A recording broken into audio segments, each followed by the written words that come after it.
கடப்பட்டிருக்கிறேன். காலவழியில் கூடி வந்திருக்கிற நம் அனைவரையும் ஆண்டவர் விசேஷித்த ஆசீர்வாதத்தினால் தேவன் நம்மை நிரப்புவாராக. வேதத்திலிருந்து ஒரு சில சத்திய வசனத்தை இந்த வாரத்திற்குரிய இந்த நாடுக்குரிய ஆசீர்வாதத்திற்கென்று நாம் தியானிக்க ஆண்டவர் நமக்கு தயவு செய்வராக. என்னோடு கூட வேதத்திற்கு தேவ பிள்ளைகளில் 1 சாமுவேல் எழுதின புஸ்தகம் 1ஆம் அதிகாரம் 24ஆம் வசனத்தை நாம் வாசிக்க கேட்போம். அவள் அவனை பால் மறக்க பண்ணின பின்பு 3 காளைகளையும் 1 மரக்கால் மாவையும் ஒரு துருத்தி திராட்சை ரசத்தையும் எடுத்துக்கொண்டு அவனையும் கூட்டிக் கொண்டு சீலோவில் இருக்கிற கர்த்தருடைய ஆலயத்திற்கு போனாள். பிள்ளை இன்னும் குழந்தையாய் இருந்தது. இந்த வாசிக்கின்ற வசனத்திலே அருமையான தெய்வ விசுவாசத்திலே நிறைந்து ஜெபத்திலே தரித்திருக்கக்கூடிய அன்னாளை குறித்து கர்த்தருடைய சமூகத்தில் நாம் வாசிக்கிறோம். அன்னாள் ஒரு ஜெபிக்கிற ஒரு கர்த்தருடைய பிள்ளை என்பதை நாம் அறிந்திருக்கிறோம். ஜெபம் காரியத்தை மாற்றும் என்று கர்த்தருடைய வசனம் சொல்லுகிறது. எப்படிப்பட்ட ஒரு மனுஷனால் கூடாதெல்லாம் லூக்கா 1ஆம் அதிகாரம் 19ஆம் வசனத்தின்படி என் தேவனால் எல்லாம் கூடும் என்று கர்த்தருடைய வசனம் சொல்லுகிறது. மனுஷனால் கூடாது, ஆனால் தேவனால் எல்லாம் கூடும். ஆனால் அதற்கு தேவையானது என்ன?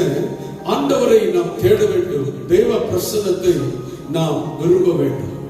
இந்த அன்னாள் அவருடைய புருஷனாகிய எல்கானாவை நம்பவில்லை. அவருடைய தங்கச்சி பெண்ணினாளை இந்த அண்ணால் நம்பவில்லை. இவரெல்லாம் பரியாசம் பண்ணக்கூடிய குழந்தை இல்லாத நேரத்தில், ஒரு ஆண்டவருடைய பாக்கியம் இல்லாத நேரத்தில், குழந்தை என்ற இடத்துல ஒரு வீட்டை வைத்துக் கொள்ளலாம், வேலையை வைத்துக் கொள்ளலாம், பிள்ளைகளை வைத்துக் கொள்ளலாம், இந்த உலகத்துல நான் பெற வேண்டிய நன்மைகளை வைத்துக் கொள்ளலாம். இவள் எல்லாம் இதுவரை நான் பெற்றுக் கொள்ளப்படவில்லை, தரித்திரனா இருக்கிறேன் என்று சொன்ன உடனே இந்த உலகம் அப்படிப்பட்ட ஜனத்தை நேசிக்காது. ஒரு விதமாய் ரெஸ்பெக்ட் பண்ணுவான். நீ நல்ல காரு, பங்களா, வீடு, வாசல், பணம், சொத்து, கோல்டோடு இருந்தால் ஜனங்கள் தான் அவனை தேடி வந்து சொந்தத்தை புதுப்பித்துக் கொள்வார்கள். ஆனால் உனக்கு ஒன்றும் இல்லை என்று சொல்லும்போது உன்னை சொந்தக்காரன் சொன்னாலும் உன்னை புறக்கணித்து தள்ளுவார்கள். ஆனால் அப்படி தள்ளப்படுகிற நேரத்தில் நம்மை நேசிக்கிறவர் தான் நாம் ஆராதித்துக் கொண்டிருக்கிற இயேசு கிறிஸ்து. அண்ணாள் வாழ்க்கையில பல போராட்டங்கள், பல தேவைகள் இருந்தது. ஆனால் அண்ணாள் செய்த காரியம் என்ன? நான் இப்போ தேவாலயத்திற்கு போவேன். நீங்க நினைக்கிற மாதிரி உங்களுக்கிட்ட 2 கிலோமீட்டர் 3 கிலோமீட்டர்ல நமக்கு ஆலயம் தேவன் கொடுத்திருக்கிறாரே, அப்படிப்பட்ட ஒரு இடம் அல்ல. நீண்ட தூர பிரயாணம் அண்ணாள் தேவாலயத்தில் வருவதற்கு. அவள் உள்ளத்தில் இருக்கிறது கொடூர வேதனை, ஜெப வாஞ்சை. எனக்கு ஒரு குழந்தை பாக்கியம் இல்லையே, எனக்கு ஒரு ஆசீர்வாதம் இல்லையே, இந்த ஆசீர்வாதத்தை நான் பெறுவதற்கு நான் என்ன செய்யப்பட முடியும் என்று அவள் பெரிய ஒரு தீர்மானம் எடுத்தாள். தேவ சமூகத்தில் நான் போய் ஆண்டவருடைய பாதத்தில் காத்திருந்து நான் ஜெபிப்பேன். வேதவசனம் சொல்லுகிறது, நாம் அநேக பாடுகளின் வழியாய் தேவனுடைய ராட்சியத்தில் பிரவேசிக்க வேண்டுமா? தெய்வ ராட்சியத்தை பிரவேசிக்க கூடியது ஏதோ ஒரு சாதாரணமான நிலைமையில் நான் வந்த 2 பாட்டு பாடிட்டு வசனத்தை கேட்டு காணிக்க போட்டு நான் பரலோகம் போகிறேன் அப்படின்னு நீங்க நினைப்பீர்களா? அது தவறான ஒரு காரியம். ஆனால் பாடுகள், துன்பங்கள், உபத்திரவங்கள், நெருக்கங்கள் நடுவில் தான் நம் ஆண்டவருடைய பிரசன்னத்தை தேடி வருவோமானால் அதை கர்த்தர் நினைவு கூர்ந்தவராய் நம்ம ஒரு சாலத்தில் தேவன் நம்மை கொண்டு வந்து நிறுத்துவார். அண்ணனுடைய வாழ்க்கையில பிள்ளை இல்லாதது மாத்திரமல்ல, அவள் பல நிந்தைகள், பல அவமானங்கள், பல வேதனைகள். புருஷனிடத்திலே சமாதானம் இல்லை, வீட்டிலே சமாதானம் இல்லை, மாமியாரிடத்திலே சமாதானம் இல்லை. ஆகவே பல நெருக்கத்தின் நடுவில் இவள் எடுத்த தீர்மானம் என்ன? நான் செத்துறணும், நான் மறிச்சிட போகிறேன். இந்த தீர்மானத்திற்குள்ளெல்லாம் தேவ பிள்ளையார் அண்ணாள் வரல. ஒன்று தீர்மானித்தாங்க, நான் ஆண்டவருடைய சமூகத்துக்கு நான் போறேன், நான் தேவாலயத்துக்கு நான் போறேன். நீங்க வரீங்களா? நீ என்னோட கப்படி கொடுப்பீங்களா? அப்படியெல்லாம் கேட்கல. தனிப்பட்ட விதத்தில் இவ்வளவு தூர பிரயாணம். நான் ஆண்டவருடைய ஆலயத்தை தேடி போனால் தெய்வ பிரசன்னம் என்னோடு கூட இருக்கிறது. ஆகவே நான் ஆண்டவரை ஆராதித்து ஆண்டவருடைய சமூகத்தில் நான் ஜெபித்து உபவாசித்து மன்றாடி தேவனை நோக்கி நான் கேட்க போகிறேன். ஆனால் தேவன் எனக்கு அந்த பாக்கியத்தை தேவன் தருவாரானால் அந்த பிள்ளை எனக்காக இருக்கப்பட வேண்டாம். அது கர்த்தருக்கு என்று நான் சாட்சியாய் காணிக்க அந்த பிள்ளை நான் ஒப்பு கொடுக்கிறேன் என்று பிரதிஷ்டையோடு கூட அண்ணாள் ஜெபித்தார். தேவ பிள்ளைகளாக்கி நாம் ஒவ்வொரு ஜெபத்திலையும் ஒவ்வொரு பிரதிஷ்டை காணப்பட வேண்டும். இன்னைக்கு ஆதியாகமம் 28ஆம் அதிகாரத்திலே நீங்கள் வாசிப்பீர்களானால், இப்போ வாசிக்க வேண்டாம். யாக்கோபு பக்தன் அவன் லாபானிடத்தில் மாமானிடத்தில் போகப்படும் போது அவன் எடுத்த ஒரு பிரதிஷ்டை என்ன? ஆண்டவர் என்ன வந்தவன் ஆந்தரவர்கள் எல்லாம் வாக்குதத்தால் என்னை தேற்றி உண்ணாகாரத்தை உடுக்க வஸ்திரத்தையும் தங்க கூடாரத்தை அவனுக்கு தந்து என்னை சுகமாய் என் தகப்பன் வீட்டுக்கு நீ திரும்பி வர பண்ணுவீரானால் தேவன் எனக்கு கொடுக்கும் எல்லாவற்றிலையும் நான் தசம பாகத்தை செலுத்துவேன் என்று யாக்கோபு பிரதிஷ்டை பண்ணினான். அவனுமாகவே கோலும் கையுமாய் நான் இந்த யோர்தானை விட்டு கடந்து போனேன். ஆனால் இப்பொழுது 2 பரிவாரங்களுடனே என் தகப்பன் வீட்டுக்கு திரும்பி வந்திருக்கிறேன் என்று யாக்கோபு கர்த்தருக்கு அந்த பொருத்தனையை ஏல் பெத்தேல் என்ற இடத்தில் அவன் நிறைவேற்றுகிறான். இன்னைக்கு அந்த 12 கூட்டமான சன்னதி எப்படி பூமியில பலத்திருக்கிறது. அந்த 12 சன்னதி இன்னைக்கு முழு உலகத்திலேயே பரவி கர்த்தருடைய ஆசீர்வாதத்தை நிறைவேற்றிருக்கிறார்கள். இந்த காலவெளியில் தேவப்பிள்ளையே, இது என்னால முடியாது, இது மற்றவர்களால் தான் முடியும் என்று ஒருவேளை கண்கள் ஏங்கி தவிக்கிறதோ, உன்னால் முடியும். நீ தனிப்பட்ட விதத்தில் காரியத்தை நீ வாய்க்க செய்யப்பட முடியும். ஆனால் ஒரு கண்டிஷன், ஆண்டவரை தேட வேண்டும், தெய்வ பிரசன்னத்தில் வர வேண்டும். இருளா இருக்கிறது, தனிமையா இருக்கிறது, எனக்கு எப்படி நான் போயிட்டு நான் திரும்பி வருவேன் என்றெல்லாம் ஆண்டவரை ஆராதிக்க சாக்கு போக்கு சொல்வீர்களானால் தேவன் நம்மை ஆசீர்வதிக்க முடியாது.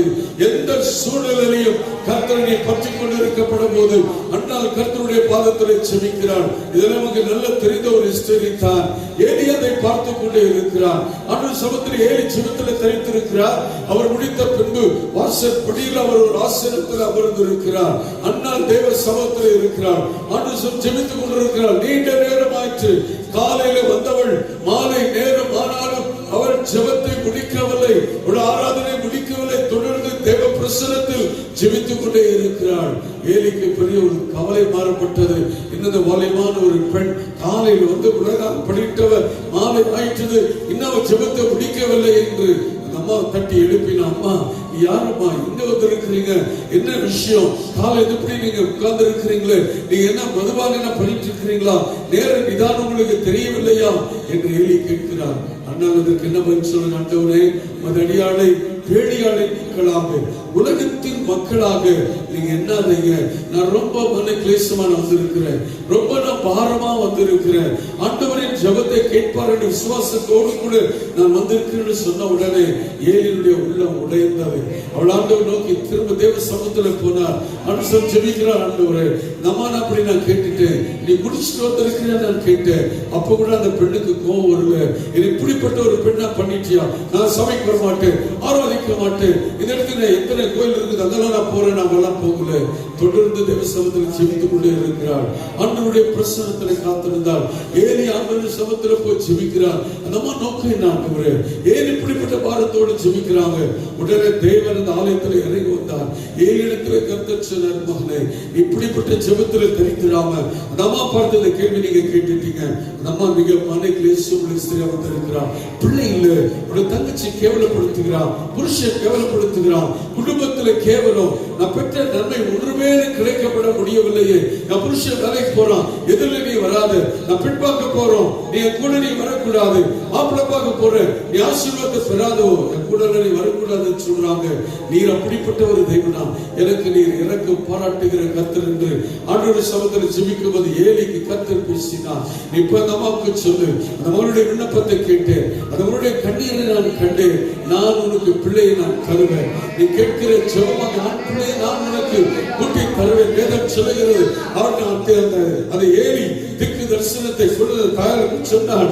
உடனே தன் ஸ்தானத்தை விட்டு எழுந்து அவருக்கு ஸ்தோத்திரம் செலுத்தி விட்டு நேரத்தான் வீட்டுக்கு போய் அவள் ஸ்நானம் பண்ணி அவளுக்கு முன்புதான் வைத்திருக்கிற சாப்பாட்டை அவள் புசித்தாளாம். அப்படின்னா என்ன அர்த்தம்னா, உபவாசத்தோடு கூட வந்திருக்கிறார், ஜெபத்துல உபவாசத்துல அவர் தரித்திருக்கிறார், தனக்கு முன் வைத்திருந்த ஆகாரத்தை புசித்தாள் என்றால் இதுவரை அவள் புசிக்கவில்லை.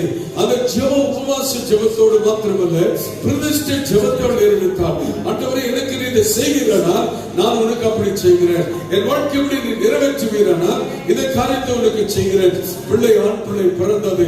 அந்த ஆண் பிள்ளை தேவனுக்கு ஏற்ற பாதை புருஷனாகிய எல்கானாவும் அண்ணாலும் 2 பேரும் வளர்க்கிறாங்க. 2 வருஷமானது.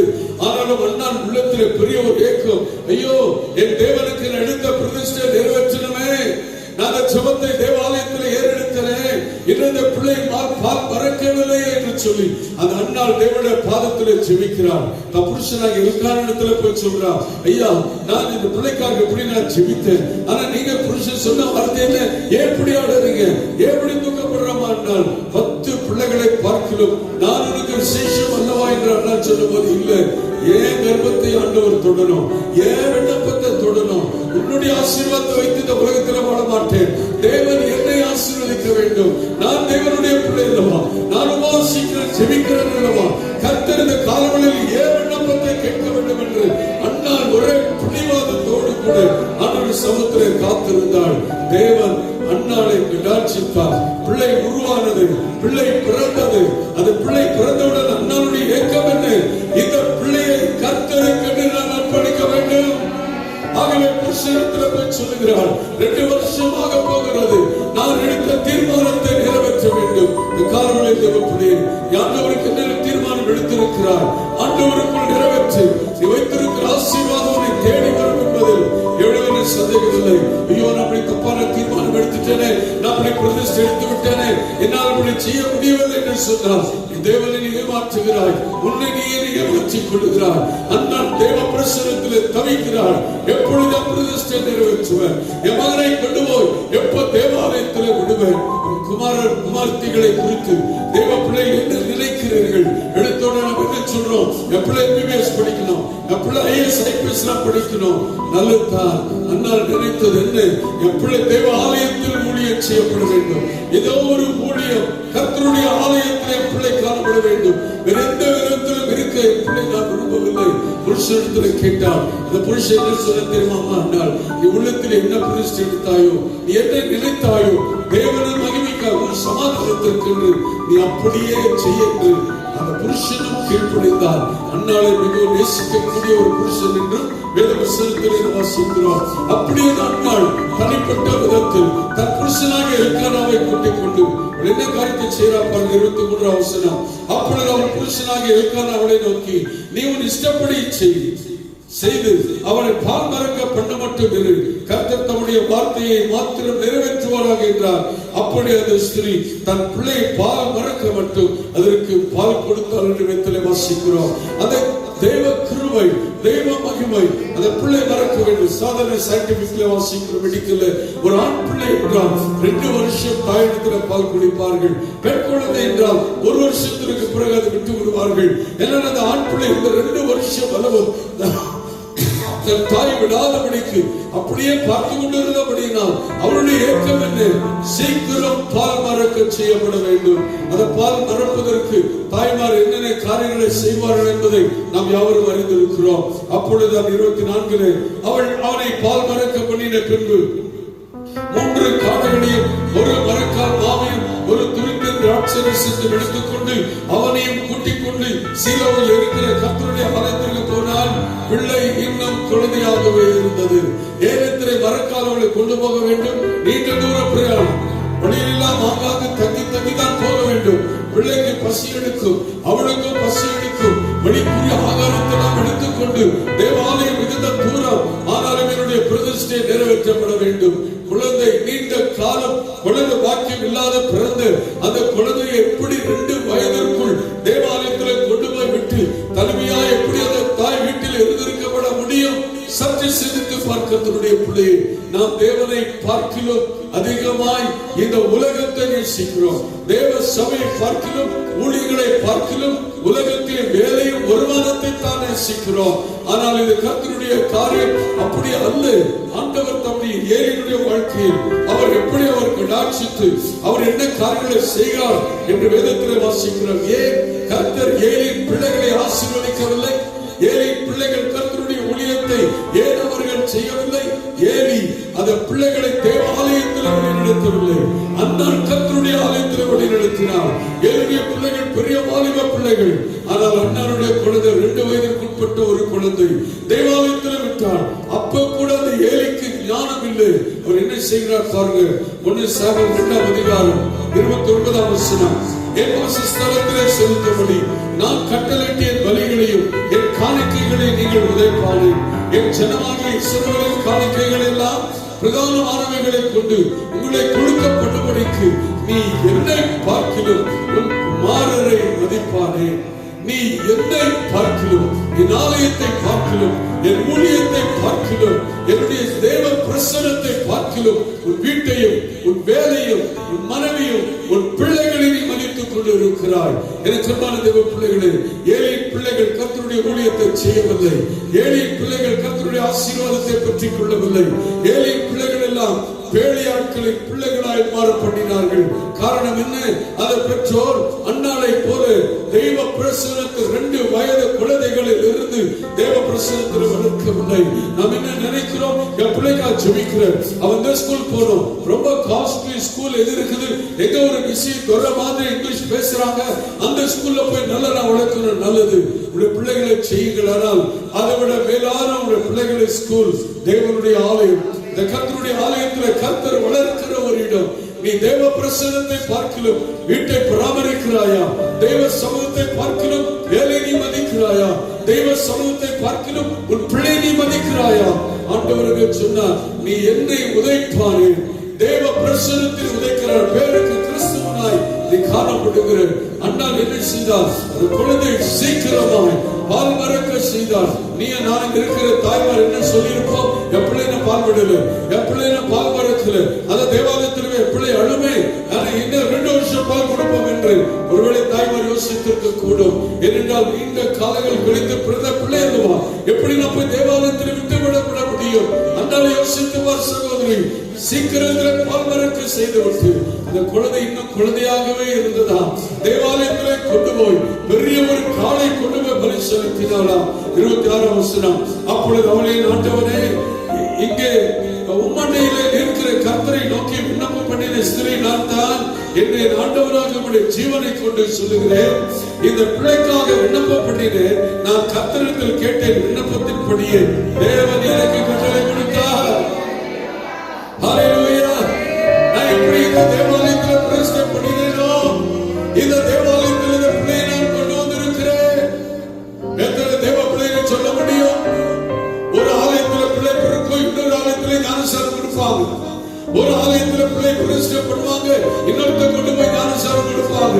இந்த ஆலயத்தில் விசுவாசம் இருப்பாங்க, அடுத்த மாசத்துல இன்னொரு சபையில போய் திருவிருந்த பத்தி எடுப்பாங்க. யார் எங்கன்னா இருந்து வர்றாங்களா, எங்கன்னா பேசுறாங்களா, அந்த ஆலயத்திற்கு ஓடுவாங்க. கிறிஸ்துவங்க வர்றாங்க, அங்க போய் உட்கார்ந்து இருப்பாங்க. இங்க யாரும் வர்றாங்க, அங்க போய் உட்கார்ந்து இருப்பாங்க. கவனம், நீ எங்க போனாலும் பரவாயில்ல, போக முடியாது. இப்படி ஒரு சிந்தனை உனக்குள் இருக்குமானால் அன்னாலை நினைத்துக்கொள். பக்கத்தில் இருக்கிற ஆலயத்தில் விடவில்லை, பக்கத்தில் இருக்கிற லேவியரிடத்தில் விடவில்லை. அவன் தான் அந்த வசனத்தை கொஞ்சம் வாசித்து பாருங்க. நான் எந்த ஆலயத்திலே ஜெபித்தேனோ, எந்த இடத்திலே நான் ஜெபித்தேனோ, அந்த இடத்திலே என் பிள்ளையை நான் கொண்டு வந்திருக்கிறேன். அந்த இடத்திலே கொண்டு வந்து பிரதிஷ்டை செய்யப்பட வேண்டும். இருக்கிற அண்ணன் இருக்கிறாங்க, பெரிய ஒரு காளையை கொண்டு வந்து இந்த சாமியினுடைய பலி அல்லது பிரதிஷ்டை செய்கிற சமயத்தில் ஆண்டவருக்குள் அவன் பலி செலுத்தி தேவனை மகிமைப்படுத்துகிறான். இந்த காலவெளியில் தாயே, உன் பிள்ளைகளை தேவனுக்கேற்ற பயபக்தியில் வளருங்க, கர்த்தருக்கேற்ற சிட்சையில உடைய பிள்ளைகளை வளருங்க. ஆண்டவருடைய வார்த்தை வசனத்தினால் அந்த பிள்ளைகளுக்கு சின்ன வயதில் இருந்து பாடி துதித்து கர்த்தருடைய நாமத்தை பயன்படுத்திட்டோம். சின்ன குழந்தை தார் என்கிட்ட ஒரு வீடியோ போதகர் அனுப்பி கொடுத்தார். அந்த சின்ன குழந்தை கூட 7 வயது உள்ளதான அந்த பிள்ளை இருக்கிறார். அந்த 7 வயது உள்ள பிள்ளை ஒரு பெரிய மாதிரி ஒரு பாஸ்டர் போல அந்த பிள்ளை பிரசங்கிச்சு. ஒரு கருப்பு ஆப்பிரிக்கா தேசத்தை சார்ந்த அவனுக்கு தகுந்த உள்ள பலிபடமும் செய்து கொடுத்திருக்கிறான். பெரிய பெரிய பாஸ்டர் அந்த பலிபடத்துக்கு பின்னாடி உட்கார்ந்து இருக்கிறார். ஜனங்கள் ஆயிரக்கணக்காக உட்கார்ந்து இருக்கிறார். அந்த மைக்கில் அந்த பலிபடத்தை பிரசன்ட் பண்ண சின்ன குழந்தை 7 வயசு கூட கம்ப்ளீட் ஆகல. பலிபடத்துக்கு கீழே இருக்க ஒவ்வொருத்தருக்கிட்ட கேட்கிறான். கேட்டு கேட்டு கேட்டு பிரசங்கிக்கிறான். 7 வயது கம்ப்ளீட் ஆகல. உப்பட எங்க இருக்குது? நீங்க இருக்கிற கர்த்தருடைய அண்ணாலே எல்கானாவே நீங்க இருக்கிறார். உன்னுடைய நோக்கம் என்ன? குடும்பத்தை குறித்து, வரப்போகிற காரியத்தை குறித்து, பிள்ளைகளை குறித்து நோக்கம் என்ன? உன் பிள்ளையை சகல சிக்ஷையை வளர்க்க வேண்டும். இன்னைக்கு அப்போஸ்தலர் கடவுளை வாசிக்கிறோம். பிலிப்புக்கு 4 குமார்த்திகள் இருந்தார்களா? அந்த 4 குமார்த்திகளை தீர்க்கதரிசிகளா பிலிப்பு வளர்த்தார். யார் அந்த பிலிப்பு? கத்தேகராவுடைய மந்திரிக்கு ஊழியம் செய்த ஒரு பெரிய ஒரு கர்த்தருடைய பிள்ளை. எந்த நேரத்தில் எங்க இருந்தாலும் தேவனுக்கு என்று மகிமையாய் ஏதோ ஒரு துடிப்பான ஒரு காரியத்தை நான் செய்யப்பட வேண்டும். பிள்ளை இன்னும் குழந்தையாகவே இருந்தது. 1 சாமுவேல் 2ஆம் அதிகாரம் 26ஆம் வசனத்தை வாசிக்கிறார். சாமுவேல் என்ன பிள்ளையாடா பெரியவனாக வளர்ந்து, நல்லா கவனிங்க, இந்த குழந்தை எப்படி இருந்தா பாருங்க. சாமுவேல் பிள்ளையாண்டாலும் அவன் பெரியவனாய் வளர்ந்து கர்த்தருக்கும் மனுஷருக்கும் பிரியமாய் நடந்தான். இன்னைக்கு நம்ம பிள்ளைகளை, நீங்க பிள்ளைகளை பார்க்கிற 2 பேருக்கும் பிரியமா இல்ல, மனுஷருக்கும் பிரியமா இல்ல, கர்த்தருக்கும் பிரியம் இல்லை. இன்னைக்கு நம்ம பிள்ளைகளை வீட்டுல வச்சு ரொம்ப சேஃப்டியா வச்சிருக்கோம், நல்லதுதான். ஆனா எங்க பிள்ளைகளை எல்லாம் நம்ம கொண்டு வந்து இருக்கிறோம். என் பிள்ளைகளுக்குள்ள எந்த சேதம் வராது.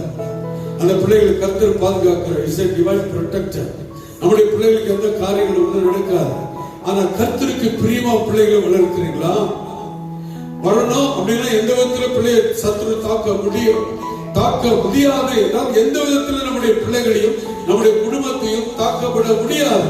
இன்னைக்கு தேவ வசனத்திலே சொல்லுகிறது, சாமுவேல் ஆவியிலே வளர்ந்தார், தேவனுக்குள் அவன் வளர்ந்தார், கர்த்தருக்கு மிக பிரியமாய் வாழ்ந்தார், மனுஷருக்கும் அவர் மிக பிரியமாய் வாழ்ந்தார்.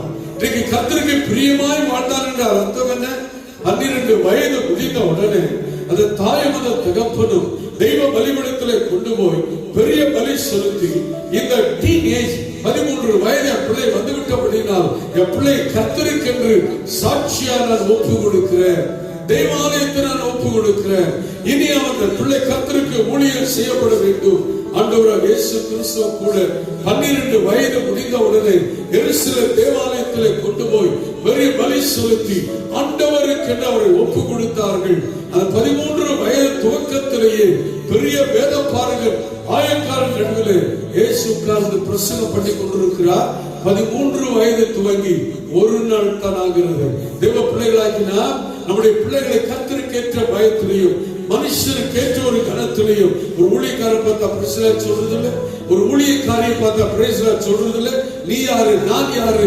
கேவலமாய் ஊழியக்காரனையும் அவன் இவெல்லாம் பேச துணியறீங்க. உன் பிள்ளை இதுவா தேவக்கேற்ற பயபக்தி. உன் பிள்ளைகள் இப்படியா இர்ரெஸ்பெக்டா நீங்க வளர்க்கிறீங்க. தன்னை விட ஒரு வயது பெரியவளாய் 6 மாதம் இருந்தாலும் கனத்திற்குரிய ஒரு பாத்திரம், தெய்வ பிள்ளைகளுடைய பாத்திரமா அவள் அப்படியே வணங்கப்பட வேண்டும். உன்னை விட மூத்தவர்கள், என்னை விட மூத்தவர்களா இருந்தால் அந்த பிள்ளைகள் தெய்வ ஊழியக்காரி மாத்திரமல்ல, வயதுல நிறைந்தவர்களிடத்துல தம்பி தங்கச்சி ஆசீர்வாதத்தை வாங்கிக்கோ, சாபத்தை வாங்காது. அவன் உள்ள வயிறு எரிஞ்சு அந்த ஊழியக்காரன் சபிப்பானால் உன் வாழ்க்கையில் அப்படியே பலிக்கும். இந்த ரவுடி தனத்துல ஊழியத்துல காமிக்காத, சபையில காமிக்காத. நீ தாழ்த்து தேவ சமத்திலே தாழ்த்து. ஆண்டவரே நான் ஒன்றுமில்லை, எனக்கு அந்த ஞானத்தை எனக்கு நீ தாரும் ஆண்டவரே. நாம கேட்ட பயத்தோடு நடுக்கத்தோடு சாமுவேல் சின்ன குழந்தை, 2 வயதுள்ள குழந்தை, யாருக்கு பிரியமாய் வளர்ந்தார்? தேவனுக்கும் மனுஷருக்கும். நீ கொஞ்சம் யோசித்து பாரு. நீ கட்டாயம் நீ தேவனுக்கு பயந்தவளாய் இருந்தால் நீ கட்டாயம் மனுஷனுக்கு பயந்து இருப்ப. ஆனா நீ வேஷம் போட்டுக்கிட்டு இருக்கிற தேவ பயம் உனக்கு இல்லை. தேவ பயம் உனக்கு இருந்து இருக்குமானால் கட்டாய மனுஷனுக்கு பயப்பட வேதம் சொல்லுகிறது. ஆண்டவருடைய பிள்ளைகளாய் இருப்போமானால் கட்டாயம் மனுஷனுக்கு நான் பயந்து அவருடைய சமூகத்தில் எப்படியாகிலும் நான் ஆசீர்வாதத்தை நான் பெற்றுக் கொள்ளப்பட வேண்டும். ஒருத்தர் பிரைஸ் லார்ட் சொல்றோம்னா உடனே நம்ம பிரைஸ் லார்ட் சொல்றதோட அர்த்தம் என்ன? நான் மீண்டும் அவர்களை வாழ்த்துகிறேன். அவள் சொல்ற ஆசீர்வாதத்தை நான் எடுத்துக்கொள்ளும் போது praise lord sister, praise lord தம்பி, பிரைஸ் லார்ட் பிரதர் அப்படின்னு என்ன அர்த்தம்னா நான் உன்னை உள்ளத்தின் ஆழத்திலிருந்து நான் வாழ்த்துகிறேன். ஆசீர்வாதத்தை காலவெளியில பெற்றுக்கொள். காலம் சகமா இருக்கிறது. ஆனால் எதை கர்த்தருக்கு பயந்தவனாய் வாழ்ந்தார் என்று வேதம் சொல்லுகிறது. தெய்வ ஆலயத்தில் அவர் பாடல, தேவாலயத்தில் அவர் வர்ஷிப் பண்ணல, தேவாலயத்தில் அவர் இன்ஸ்ட்ருமெண்ட் ஏதாவது வாசிக்கல, தெய்வ பலிபீடத்தில் அவர் பிரசங்காரம் அல்ல. அந்த 2 வயதுள்ள குழந்தை தேவாலயத்தில் தன் பனிமுட்டைகள் எல்லாம் சுத்தம் பண்ணி கொண்டு இருக்கிறார். எது மத ஊழியம்? தன்னுடைய தேவ ஆலயத்தின் பலிபீடத்தை அந்த பிள்ளை சுத்திகரித்துக் கொண்டு இருக்கிறதா? நீங்க நம்ம சபையில அநேக பெரிய மேனேஜர்லாம் உண்டு.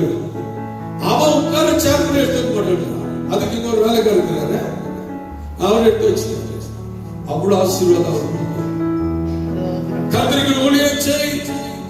தேவ ஆலயத்தினுடைய பணிமுட்டுகளை கவனி. ஆண்டவருடைய என்ன கிருபைகளை தேவன் கொடுத்திருக்கிறாரோ இந்த கேமரா எடுத்து உலகத்திற்கு அனுப்புவது ஒரு ஊழியம், பலிபீடத்தில் பாடி துதிப்பது ஒரு ஊழியம், வாதிக்கிற வாசித்து கர்த்தருடைய நாமத்தை பயன்படுத்துவது ஒரு பெரிய ஒரு ஊழியம், பாடி துதித்து கர்த்தருடைய வசனத்தை செய்வது பெரிய ஒரு ஊழியம். எல்லா ஊழியத்தை சார்கள் செய்தார். இதற்கு இடையில அவருக்கு 12 வயதானது. 2 வயதுல கொண்டு வந்து விட்டாங்க அண்ணாள். இதற்கு இடையில 12 வயதானது. தேவாலயத்தை எல்லாவற்றிலும் அவர் பரிசுத்தப்படுத்தி அவர் சுத்திகரித்துக் கொண்டிருக்கிறார். இருக்கிற தாய் தகப்பனே, நீங்க ஒரு காலத்தை நீங்க சொல்லி, என் பிள்ளை எங்க தகப்பன் வீட்டுல அப்போஸ்தலர் சபையில இந்த ஊழியத்தை செய்யறான் அப்படின்னு உள்ளத்தை நீயே கேள்வி கேட்டு நீ ஒரு பதில் சொல்லி பார்க்கலாம். உன் பிள்ளை சபையில என்ன ஊழியம்? நீ பெரிய பட்டதாரி இருப்பா, நீ பெரிய ஐபிஎஸ் படி, பெரிய ஐஎஸ் படி, நல்லது, அது உனக்கு தான், அது தேசத்திற்கு தான். ஆனால் கர்த்தருடைய சமூகத்தில் வாழ காமிக்காது. உன்னை தாழ்த்து, மனுஷனுக்கு பிரியமாய் வாழ, தேவனுக்கு பிரியமாய் வாழ, ஆண்டவருக்கு இதாகின ஒரு ஊழியத்தை செய். அண்ணாளை போல சாமுவேலை போல தேவ சமூகத்தில் வருவது ஒரு பிரதிஷ்டையோடு கூட எடுத்து என் ஆண்டவருக்கு இந்த ஊழியத்தை நான் செய்து கர்த்தருடைய ஆசீர்வாதத்தை நான் பெற்றுக் கொள்ளப்பட வேண்டும். இந்த ஊழியம் என்பது என் தாய் என்னை கர்ப்பத்திலே ஒப்பு கொடுத்தவர்களா இருந்தாலும் கூட அது பிறப்பிலேயே எனக்கு ஒரு நேச்சர். நான் வளர்ந்த சபையில நீங்க யாரை பார்த்து நீங்க கேட்டாலும் சரி, எல்லாம் எனக்கு மூத்தவர்கள் எல்லாரும் போயிட்டாங்க. ஃபர்ஸ்ட் குரூப் எல்லாமே போயிட்டாங்க. ஒரே ஒரு ஆள் கூட இல்ல, செகண்ட் குரூப் தான் இருக்கிறாங்க. என் பேரை சொல்ல அந்த ஆத்துமானத்தில் நீங்க கேளுங்க, ஒருவரையும் இல்லை ஜி என்று சொன்ன ஆத்துமாக்கள் கிடையாது. அப்படி நேசிப்பாங்க. இன்னைக்கு இருக்கிற அந்த செகண்ட் குரூப் எல்லாம் எடுத்து பார்த்தீங்க, சாம்பியன்ல இருக்கிறாங்க, டைம் பிளாக்ல இருக்கிறாங்க. அவ்வளவு பெரிய அம்மாவா இருந்தா, அவ்வளவு பெரிய அக்காவா இருந்தா, எங்க டவுன்ல பார்த்தா கூட என்ன அப்படியே சேர்த்து கட்டியா பிடிச்சுக்குவாங்க. அவ்வளவு பெரிய ஆட்கள் தான், அவளுக்கு அவ்வளவு பெரிய ஆசை. ஊழியத்தெல்லாம் நான் பார்க்கும்போது நீ ஆண்டவருக்கு செய்த சின்ன ஊழியத்துலப்பா, சின்ன பையன்ல இருந்து நீ பேட் வாசிப்பே, 5 வயசுல இருந்து நீ ஊழியத்தை செய்ய, இது நான் பார்க்கும்போது எங்க பிள்ளைகளை நாங்க ரொம்ப ட்ரைனிங்ல வளர்க்கக்கூடிய ஒரு சூழ்நிலை நாங்க இருக்கிறோம். நான் பெருமைக்கா சொல்லல, உங்க பிள்ளைகள் என்ன சபையில ஊழியம். அநேக வாலிப பிள்ளைகள் வீட்டுக்கு ஊழியம் செய்ய மாட்டாங்க, தெருவில் இருக்கிறவங்களுக்கு ஊழியம் செய்வான், மற்றவர்களுக்கு பேக்டு கொடுப்பான். ஆனா தாயை தகப்பனை தூக்குனா அதை தூக்க மாட்டான். இந்த காலவழியில் தேவ சகோதரனை சகோதரி, தகப்பன் வீட்டுக்கு ஊழியம் செய், தேவனுடைய ஆலயத்திற்கு ஊழியம் செய். 12 வயதானது கர்த்தருக்கு ஊழியம் செய்கிறார் சாமுவேல். பனிமுட்டுகள் எல்லாம் சுத்திகரிக்கிறார் சாமுவேல். ஆனால் மனுஷனுடைய சத்தத்தையோ தேவ சத்தத்தையோ சாமுவேலால் புரிந்து கொள்ள முடியவில்லை. ஆனால் கர்த்தருடைய வார்த்தை என்ன சொல்லுகிறது? 2 வயதிலிருந்து 12 வயது வரை சாமுவேல் கர்த்தருடைய ஆலயத்தில் ஊழியம் செய்தாலும் கர்த்தரை அவன் அறியவில்லை. தேவன் யார் என்று சாமுவேலுக்கு தெரியவில்லை. இத்தனை வருஷமாய் அப்போஸ்தலர் சபையில் விசுவாசியா இருக்கலாம். தேவன் யார் என்று உனக்கு தெரியுமா? ஜெபம் என்றால் என்ன உனக்கு தெரியுமா? ஊழியம் என்றால் என்னவென்று உனக்கு தெரியுமா? தேவனை தேடினால் உனக்கு என்ன நன்மையை தருகிறார் என்று உன்னால் அறிந்து கொள்ளப்பட முடிகிறதா? இன்னும் அழுகிறோம், இன்னும் துக்கப்படுகிறோம், இன்னும் ஜெப விண்ணப்பத்தை தான் சொல்லிக் கொண்டிருக்கிறோம். இன்னும் நாம் ஆவியிலே வளர்ந்தது போல அல்ல. 1 சாமுவேல் 3ஆம் அதிகாரம் 7ஆம் வசனத்திற்கு நாம் திரும்ப 1 சாமுவேல். சாமுவேல் கர்த்தரை இன்னும் அறியாதிருந்தார். கர்த்தருடைய வார்த்தை அவனுக்கு இன்னும் வெளிப்படவில்லை. சகோதரனே, சாமுவேல் தேவாலயத்தில் தான் இருக்கிறான், பனிமுட்டுகளை சுத்திகரிக்கிறான், கர்த்தருடைய ஊழியத்தை செய்கிறான், மனுஷனுக்கு தேவனுக்கு பிரியமாய் வாழுகிறான். He will do all sort of things, spiritual things, but still he never understands who is God. இன்னைக்கு எத்தனை விசுவாசிகள் அப்படியாக இருக்கு. தேவ விசுவாசிகளா இருந்தும் கர்த்தருடைய சமூகத்தில் வந்தும் தேவன், தேவ ஆலயம், கர்த்தருடைய பிரசன்னம், தேவ மகிமை, பாடல் இன்னும் யார் என்பதை அறிந்து கொள்ளவில்லை. நம் ஆண்டவர் யார்? அவர் ஒரு கைப்பிடி அளவுக்கு தான் வைத்திருக்கிறார். செய்வாரு, இவ்வளவுதான் உயர்த்துவார் இல்லை. அவர் எண்ணில் அடங்காத நன்மைகளை செய்கிறவர். அவர் பெரிய தெய்வம். ஒரு சிந்தனை விட மேலான அற்புதங்களை ஆண்டவர் செய்கிறவர். ஒரு சின்ன குடிசையோ சின்ன டிவிஎஸ் 50 ஆண்டவர் தருகிற தேவன் அல்ல. கர்த்தர் பெரிய பெரிய ஆசீர்வாதத்தை தருகிறவர். நம் ஆண்டவர் பெரிய இடத்திலே கேடுகிறது. ஆனால் ஒன்று, you must understand who is God. தேவன் யார்? அவர் ஏதோ ஒரு சிலர் அறிந்து என் தேவனை ஏன் கைவிட்டேன் என்று சொல்லுகிற தேவன் மாத்திரம் அல்ல. அவரது உலகத்தில் அவரை நம்பி வாழ்கிற ஒவ்வொரு தம்முடைய பிள்ளைகளையும் அவருடைய ஆசையுடைய நோக்கம் என்ன? 24:1 இஸ்ரவேலை ஆசீர்வதிப்பது கர்த்தருக்கு பிரியம். அவர் பிரியம் என்ன தெரியுமா? அவர் என்னை ஆசீர்வதிக்கிறார், அவர் ஆசை. இந்த காலையில் வந்திருக்கிற தெய்வ பரிசுத்த பிள்ளைகளை எல்லோரையும் ஆண்டவர் ஆசீர்வதிக்கப்பட வேண்டும். அதுதான் அவருடைய ஆசை. நீ ஆசீர்வாதமா இருக்கும். ஒரு சின்ன பலவீனம் கூட வரக்கூடாது, தேவனுக்கு விருப்பம் அல்ல. நீ தரித்திரத்தில் இருக்கக்கூடாது, தேவனுக்கு அது விருப்பம் அல்ல. சரீரத்தில் எந்த பலவீனம் இருக்கக்கூடாது, அது தேவனுக்கு பிரியம் அல்ல. அது டயபெட்டிக்கா இருக்கலாம், அது ஆர்பேஷியண்டா இருக்கலாம், அல்லது தைராய்டா இருக்கலாம், சரீரத்தில் உள்ள உறுப்புகளில் பலவீனமா இருக்கலாம். இந்த பலவீனத்தோடு கூட இருக்க வேண்டும் என்று தேவனுக்கு சித்தம் அல்ல. நல்ல சுகத்தை, நல்ல ஆசீர்வாதத்தோடு தேவனை நோக்கி எப்பொழுதும் ஜெபிக்கிறவர்களாய், ஆண்டவருடைய பிரசன்னத்தில் எப்பொழுதும் தேடி வருகிற பிள்ளைகளாய் ஆண்டவர் நம்மை ஆசீர்வதிக்க வேண்டும். பாட்டெல்லாம் நம்ம பாடுறோம். என்ன பாட்டு பாடுறோம்? ஒரு நல்ல ஒரு பிளஸிங், ஒரு கல்யாணமோ, ஒரு தேவனுடைய ஆசீர்வாதமோ, மாதத்தினுடைய முதல் நாளோ, ஜெபத்தில் தரித்திரது எல்லாம் முடிஞ்ச உடனே ஐயா ஒரு பாட்டு பாடுவார். எப்பவுமே ஆபிரகாமை போல ஆசீர்வதியும், அன்னாளை போல ஆசீர்வதியும், ஈசாக்கை போல ஆசீர்வதியும். நீங்க எல்லாம் கூட பாடுறீங்க. உண்மையா உணர்ந்து நீங்க ஆபிரகாமை போல ஆசீர்வாதம் கேட்டது உண்டா? ஈசாக்கை போல ஆசீர்வாதம் கேட்டது உண்டா? இல்ல. சும்மா நீங்க அப்படி பாடுறீங்க. ராகம் ரொம்ப நல்லா இருக்குது, பாட்டு ரொம்ப நல்லா இருக்குது. எனக்கு என்ன பிள்ளையே, உள்ளத்தின் ஆழத்திலிருந்து நாம் துதிக்க வேண்டும். அது உள்ளத்தின் ஆழத்தை விசுவாசிக்க வேண்டும். 138 சங்கீதம் 8 வசனம் சொல்லுகிறது, என் கர்த்தர் எனக்காக யாவையை செய்கிறார். எத்தனை பேர் விசுவாசம்? நீ வீடு இல்லாமல் இருப்பது கர்த்தருக்கு சித்தமே இல்லை. நீ குழந்தை இல்லாமல் இருப்பது கர்த்தருக்கு சித்தமே கிடையாது. நீ வாகனம் இல்லாமல் இருப்பது கர்த்தருக்கு சித்தமே கிடையாது. அதை பத்தி யோசிக்கிறது இல்லை. பக்ரி மாதிரி வாழ்ந்துகிட்டு இருக்கணும். வலதெல்லாம் சாப்பிடணும், போட்டு இருக்கணும். வலதெல்லாம் சாப்பிடணும், டாய்லெட் போனா அதை சிக்க போய் நினைச்சிட்டு இருக்கணும். இதுதான் நம்ம நினைச்சுக்கிட்டு இருக்கிறோம். இல்ல, நீ நல்ல செழிப்பா இருக்க வேண்டும். நீ நல்ல ஆசீர்வாதமா ஐஸ்வர்யமா இருக்க வேண்டும். கர்த்தரோட கூப்பிட்டாதான் நீ பரலோக ராஜ்யம் போறதுக்கு நீ தேவனுடைய பிரசன்னத்தில் நீ ஆயத்தமா இருக்க வேண்டும். உன்னை கர்த்தர் உயர்த்த வல்லவர். அன்னாளை உயர்த்தின தெய்வம், சாமுவேலை உயர்த்தின கர்த்தர். ஆனால் சாமுவேல் இன்னும் கர்த்தரை அறியவில்லை. நாம் கர்த்தரை அறிந்து கொள்ளப்பட வேண்டும். எப்படி அறிந்து கொள்ள வேண்டும்? அவர்களை ஆபிரகாமை போல உயர்த்துவார், என்னை ஈசாக்கை போல உயர்த்துவார், ஆகாரை போல ஆதரிப்பார், அன்னாளை போல உயர்த்துவார். ஒரு பல்லவியை, அந்த பல்லவி இப்ப நம்ம இவ்வளவு நாள் சும்மா பாடிக்கிட்டு இருந்த நாட்கள இப்ப நம்ம உள்ளத்தின் ஆழத்திலிருந்து நம்ம பாட போகிறோம். ஆண்டவருடைய கருத்தில், ஆண்டவரே ஆபிரகாமுடைய ஆஸ்தி பூமி தாங்கக்கூடாததாக இருந்தது. ஈசாக்கு எங்கெல்லாம் போய் விதைத்தாரோ 100 மடங்கு நீ ஆசீர்வதித்து, ஆகார் எங்க போய் திரும்பினாலும் மீண்டும் நாச்சாரிடத்தில் வந்து ஆபிரகாமிடத்தில் தங்கிருந்து அவள் வாழ்க்கை நடத்தினாள் என்று வேத வசனத்தில் நாம் வாசிக்கிறோம். ஒருவரையும் அவளை கோபப்படுத்தவில்லை. தேவனுக்கு பிரியமாய் வாழ்ந்தார்கள். இப்படிப்பட்ட ஆதி பக்தர்களைப் போல என்னை உயர்த்தும் என்று கேட்போமா? ஆபிரகாமை ஆசீர்வதித்தவர் ஆசீர்வதிப்பாரே, ஈசாக்கை ஆசீர்வதித்தரே ஆசீர்வதிப்பாரே. ஆபிரகாமை ஆசீர்வதித்தவர் ஆசீர்வதிப்பாரே.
ஆசீர்வாதம் என்பது ஏதோ ஒரு குழந்தை பாக்கியத்தை பெற்றுவிட்டு, ஏதோ ஒரு வீட்டை கட்டிவிட்டு, ஒரு வாகனத்தை வாங்கிவிட்டு, எனக்கு நல்ல ஒரு சென்ட்ரல் கவர்மெண்ட் அப்பாயின்மெண்ட் எனக்கு கிடைத்து விட்டது, ஆகவே நான் ஆசீர்வதிக்கப்பட்டவர்கள் சொல்லுவோமானால் அது தவறு. தேவனுடைய ஆசீர்வாதம் என்பது எபேசியர் 1:3 என்றும் அழியாது. இந்த உலகத்திலே இந்த ஆசீர்வாதம் இருக்க வேண்டும். தேவன் கொடுத்த ஆசீர்வாதம் பரலோகத்திலேயும் அந்த ஆசீர்வாதம் சேரப்பட வேண்டும். இந்த உலகத்தில் இருக்கிற ஆசீர்வாதம், பிள்ளைகள், ஐஸ்வர்ய, சொத்து, சுதந்திரம் எல்லாம் அழியக்கூடியது ஆசீர்வாதம் அல்ல. அது நம்முடைய முயற்சி. நம்ம முயற்சி நாம் எடுத்திருக்கிறோம். இத்தனை காரியத்தை ஆண்டவருக்குள் நாம் எடுத்திருக்கிறோம். ஆகவே இந்த ஆசீர்வாதம் இல்லை அப்படின்னு அவன் சபிக்கப்பட்டவன், அவள் சபிக்கப்பட்டவள் என்று உலகம் சொல்லுவார்கள். அவன் ஊமையிலும் அவன் குருடனாய் இருப்பான். பிள்ளை பெறாதவனாய் இருந்தால் சாபம் அல்ல, வீடு கட்டாதவனாய் இருந்தால் சாபம் அல்ல. ஆனால் தேவன் கொடுத்திருக்கிற ஏதோ ஒரு முயற்சியின்படி ஆண்டவர் தம்முடைய பிள்ளைகளுக்கு இந்த ஐஸ்வர்யத்தையும் ஆசீர்வாதத்தையும் கொடுத்திருக்கிறார். நாம் வேதத்திலே அடிக்கடியாய் உள்ளத்தின் ஆழத்திலிருந்து பிரசங்கிக்கிற அப்போஸ்தலனாகிய பவுல், அவர் பிள்ளை இருந்துச்சா சொல்லுங்க? இல்ல. அவர் சபிக்கப்பட்டவர், அவர் தேவராட்சியத்திற்கு அவர் போலையா? 3ஆம் வானமட்டம் அவர் எடுத்துக்கொள்ளப்படலையா? கர்த்தருடைய வசனம் என்ன சொல்லுகிறது? பிள்ளை உள்ளவள் பிள்ளைக்கு எப்படி பிரியமாக இருக்கலாம் என்று பார்க்கிறார். ஆனால் பிள்ளை இல்லாதவளோ நான் எப்படி தேவனுக்கு பிரியமா இருப்பேன் என்று பார்க்கிறார். புருஷன் உள்ளவள் தான் எப்படி புருஷனுக்கு பிரியமாய் இருக்கலாம் என்று பார்க்கிறார். புருஷன் இல்லாதவளோ நான் எப்படி தேவனுக்கு பிரியமாய் இருக்கலாம் என்று அவள் பார்க்கிறார். இதுதான் கர்த்தருடைய ஆசீர்வாதம். திரும்ப பாப்போம் 2ஆம் அதிகாரம் 1 சாமுவேல் 2ஆம் அதிகாரம் 4-5 வசனம். பலவான்களின் கீழ் முறிந்து தள்ளாடினவர்களோ பலத்தினால் இடைக்கட்டப்படுவார்கள். திருப்தியாய் இருந்தவர்கள் அப்பத்திற்காக கூலி வேலை செய்கிறார்கள். பசியாய் இருக்கிறவர்களோ இனி பசியாய் இரார்கள். மலடியாய் இருந்தவர்கள் ஏழை பெற்றால் அநேக பிள்ளைகளை பெற்றவர்களோ அலட்சியப்பட்டார்கள். நான் படிக்கும் போது தயவு செய்து படிக்காதீங்க. 4 மாசத்துல எல்லாம் மறந்துட்டு இருக்கிறீங்க இல்லையா? திட்டுவாங்க போதாதா? டிவியில போயிட்டு இருக்குது நியூஸ். என்ன சொல்றாரு? நீங்க படிச்சுதான் அவங்களுக்கு கேட்காது, நான் படிச்சுதான் அவங்களுக்கு கேட்காது. என்ன சொல்ற பாருங்க, திருப்தியாய் இருந்தவர்கள் அப்பத்திற்காக கூலி வேலை செய்கிறார்கள். பசியாய் இருந்தவர்களோ இனி பசியாகிறார்கள். மலடியாய் இருந்தவள் ஏழு பெற்றால் அநேக பிள்ளைகள் பெற்றவளோ பலட்சியப்பட்டாள். அப்ப பிள்ளைகள் பெறாதவர்கள் பலட்சியம் அடையவில்லை. அவன் பிள்ளைகளை பெற்றவர்களை விட பிள்ளைகள் பெறாதவர்கள் யாரு? பாக்கியவான்கள். பிள்ளைகளை பெற்று அதை வளர்த்து பாருங்க, அப்பதான் உங்களுக்கு விஷயம் தெரியும். நாங்களெல்லாம் அப்படிப்பட்ட ஒரு பாடுக்குள் கடந்து வந்தவர்கள் தான். ஆண்டவர்கள் எங்க பிள்ளைகள் எனக்கு எங்களுக்கு பாடு கொடுத்த மாதிரி எனக்கு ஞாபகம் இல்லை. என் பிள்ளைகளை அடிச்ச ஞாபகம் எனக்கு கிடையாது. அப்படிப்பட்ட அமைதியாய் வளர்க்கக்கூடிய ஒரு ஞானத்தையும் வல்லமையும் ஆண்டவர் தம்முடைய பிள்ளைகள் கொடுத்திருக்கிறார். கர்த்தருடைய பிள்ளையை உனக்கு ஏற்ற காலத்தில் தேவன் தருவார். தரலனால பிரச்சனை இல்லை. என் தேவன் தேவன் தான். நான் கர்த்தருடைய பிள்ளைகள், கர்த்தருடைய பிள்ளைகள் தான். பிள்ளைகள் பெற்றவர்களுக்கு ஒரு பிள்ளை, பிள்ளை பெறாதவர்களுக்கு 100 பிள்ளைகள் கர்த்தருடைய வசனம் சொல்லுகிறார். அப்படிப்பட்ட ஒரு சூழலைக்குள் கர்த்தருடைய பிள்ளைகளாகி நாம் ஆண்டவரே என்னை நினைத்திருக்கிறேன், எல்லாவற்றிலும் விட்டு ஞானமை பின்பற்றி வந்தால் எனக்கு என்ன நன்மை கிடைக்கும்? நீ நினைச்சிட்டீங்களா? பிள்ளை பிறந்த உடனே அந்த பிள்ளைய வாழ்க்கையில் ஆசீர்வாதமா இருக்கும், அந்த பிள்ளை எனக்கு கஞ்சி ஊத்தும், அந்த பிள்ளை என்னை கனப்படுத்தும் என்று இல்ல. அந்த தாய் ரொம்ப அழகா இருக்கணும், அந்த தாய் ரொம்ப நீட்டா ட்ரெஸ் பண்ணணும், பியூட்டி பார்லருக்கு எல்லாம் போயிட்டு வந்திருக்கணும், அந்த தாய் நல்லா விளையாடணும். அப்பதான் அந்த பையன் அந்த அம்மா மதிப்பான். ஸ்கூலுக்கு சர்டிபிகேட் கொடுக்கும் போது கூட்டிட்டு போவான். அப்படி அந்த தாய் அப்படி நல்லா இல்லைன்னா அப்பா கூட்டு போய் பார்ப்பான். அப்பாவும் சரியில்லை அப்படின்னா யாரா வீட்டுல இருக்க யாராச்சும் கூட்டு போய் சர்டிபிகேட் வாங்குவான். ஒரு தமிழுடைய வாழ்க்கையில் அப்படிதான் நடந்தது. ஒரு நல்ல ஒரு சின்ன வயதுல ஒரு 12 வயதுல ஒரு வாலிபர் ஒரு ரெசிடென்ஸ் படிக்கும் போது அவன் ஃபுட்பால் ஆடிக்கொண்டிருக்கிற சமயத்துல அந்த பால் அவன் கண் மேல் விழுது, கண் அழிந்து விட்டது, கண்ணு போயிட்டு. உடனே அந்த டாக்டர் இடத்துல கொண்டு போய் ஸ்பெஷலிஸ்ட்ல கொண்டு போய் காமிச்சான். டாக்டர் பரிசோதிச்சு சொன்னார், கண் கலங்கி விட்டது, இனி அந்த கண்ணை ஒண்ணு செய்ய முடியாது. ஒன்று இப்பதான் 1 மணித்தடம் ஆயிருக்கிறது. யாராயிலும் இந்த குழந்தைக்கு கண் தருகிறது உண்மையானால் அந்த கண்ணை வச்சு அந்த பிள்ளையை காப்பாற்றலாம். ஒரு காலத்தில் நல்லா வாழ்வான், பிழைப்பான். அப்ப அந்த தாய், பெற்றெடுத்த தாய், கண்ணீரோடு கூட அழுது கொண்டிருக்கிற தாய் உடனே சொன்னாலாம், டாக்டர் என் கண்ணை என் பிள்ளைக்கு தரேன், என் கண்ணை எடுத்த பிள்ளைக்கு வைங்க. உடனே அதே ஆஸ்பத்திரியில் ஆபரேஷன் பண்ணாங்க. அந்த தாயினுடைய கண்ணை எடுத்து மகனுக்கு வச்சுட்டாங்க. தாய் தானே, அது 2வது சூட்டபிள் ஆயிட்டது. கண்ணு வளர்ந்து ஒரு 6 மாதத்துல நல்ல கண்ணு வந்து நல்ல சைட் வந்தது. இந்த பிள்ளை சின்ன பையன், அவனுக்கு ஞானம் இல்லை. நடந்த காரியத்தை பிள்ளைக்கு சொல்லக்கூடாது, உள்ளத்துல நொந்துருவான் அப்படின்னு என் கண்ணு தான் அதை வச்சிருக்கு. கடைசி வரை தாய் சொல்லல. அவன் அப்படியே வளர்ந்து வந்தான். அந்த தாய் அதிகமாய் ஒரே கண்ணில் கஷ்டப்பட்டு அந்த தாய் அந்த மகனை வளர்க்க ஆரம்பிச்சான். அவன் பிஎஸ்சி படித்தான், டிகிரி படித்தான்.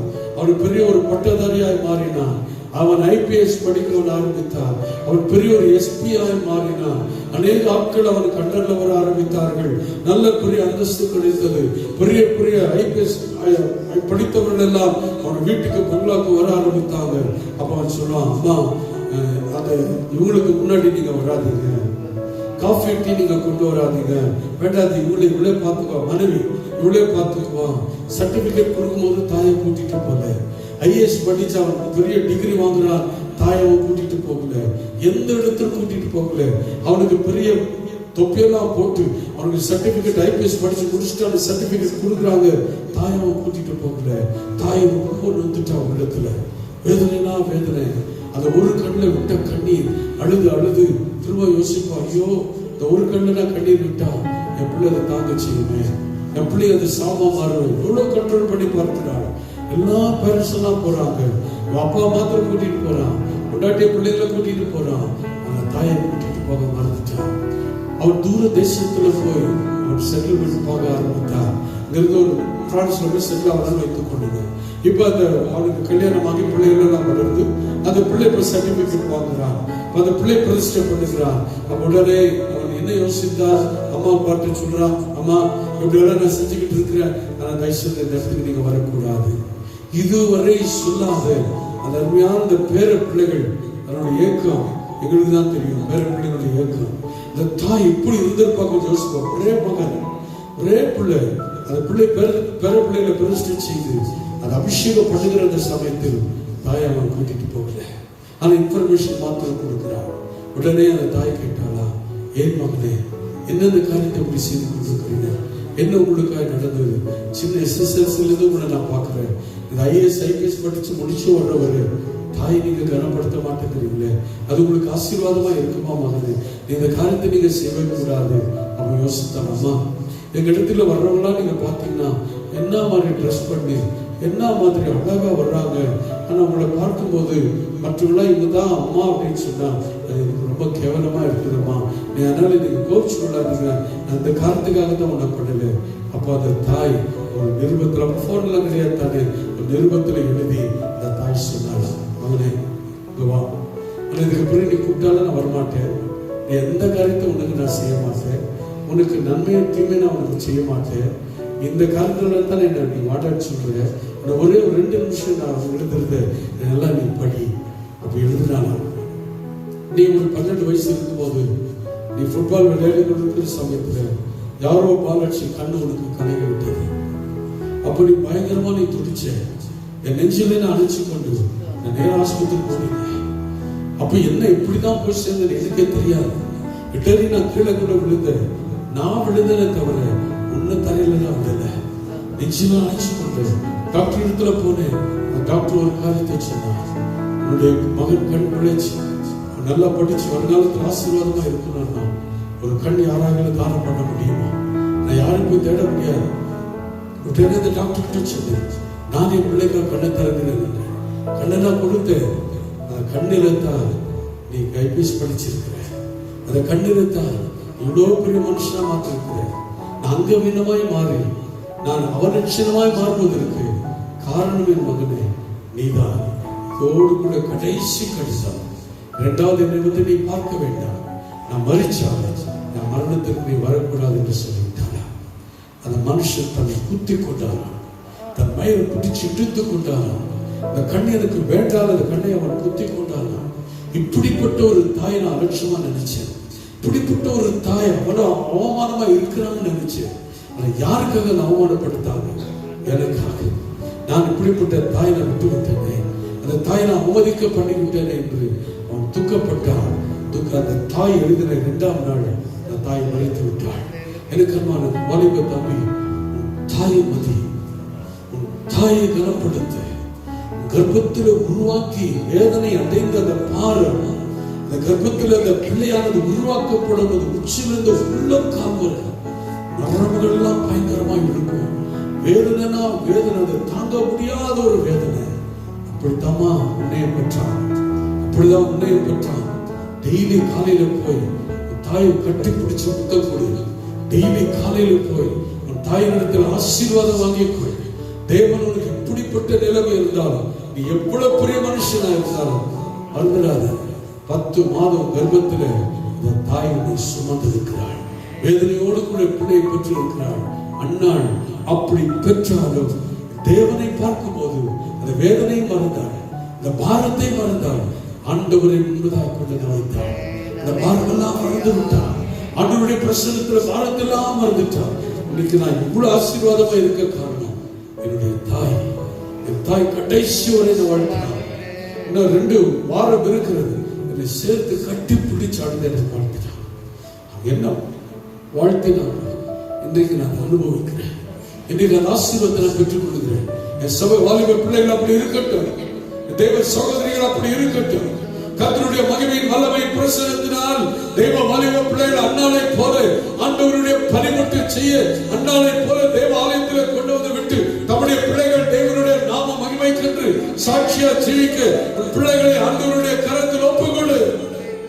அதே 1 சாமுவேல் எழுதின புத்தகத்தில் 3ஆம் அதிகாரத்திற்கு 11ஆம் வசனத்திலிருந்து நான் வாசிக்கிறோம் தெளிவா. கர்த்தர் சாமுவேலை நோக்கி,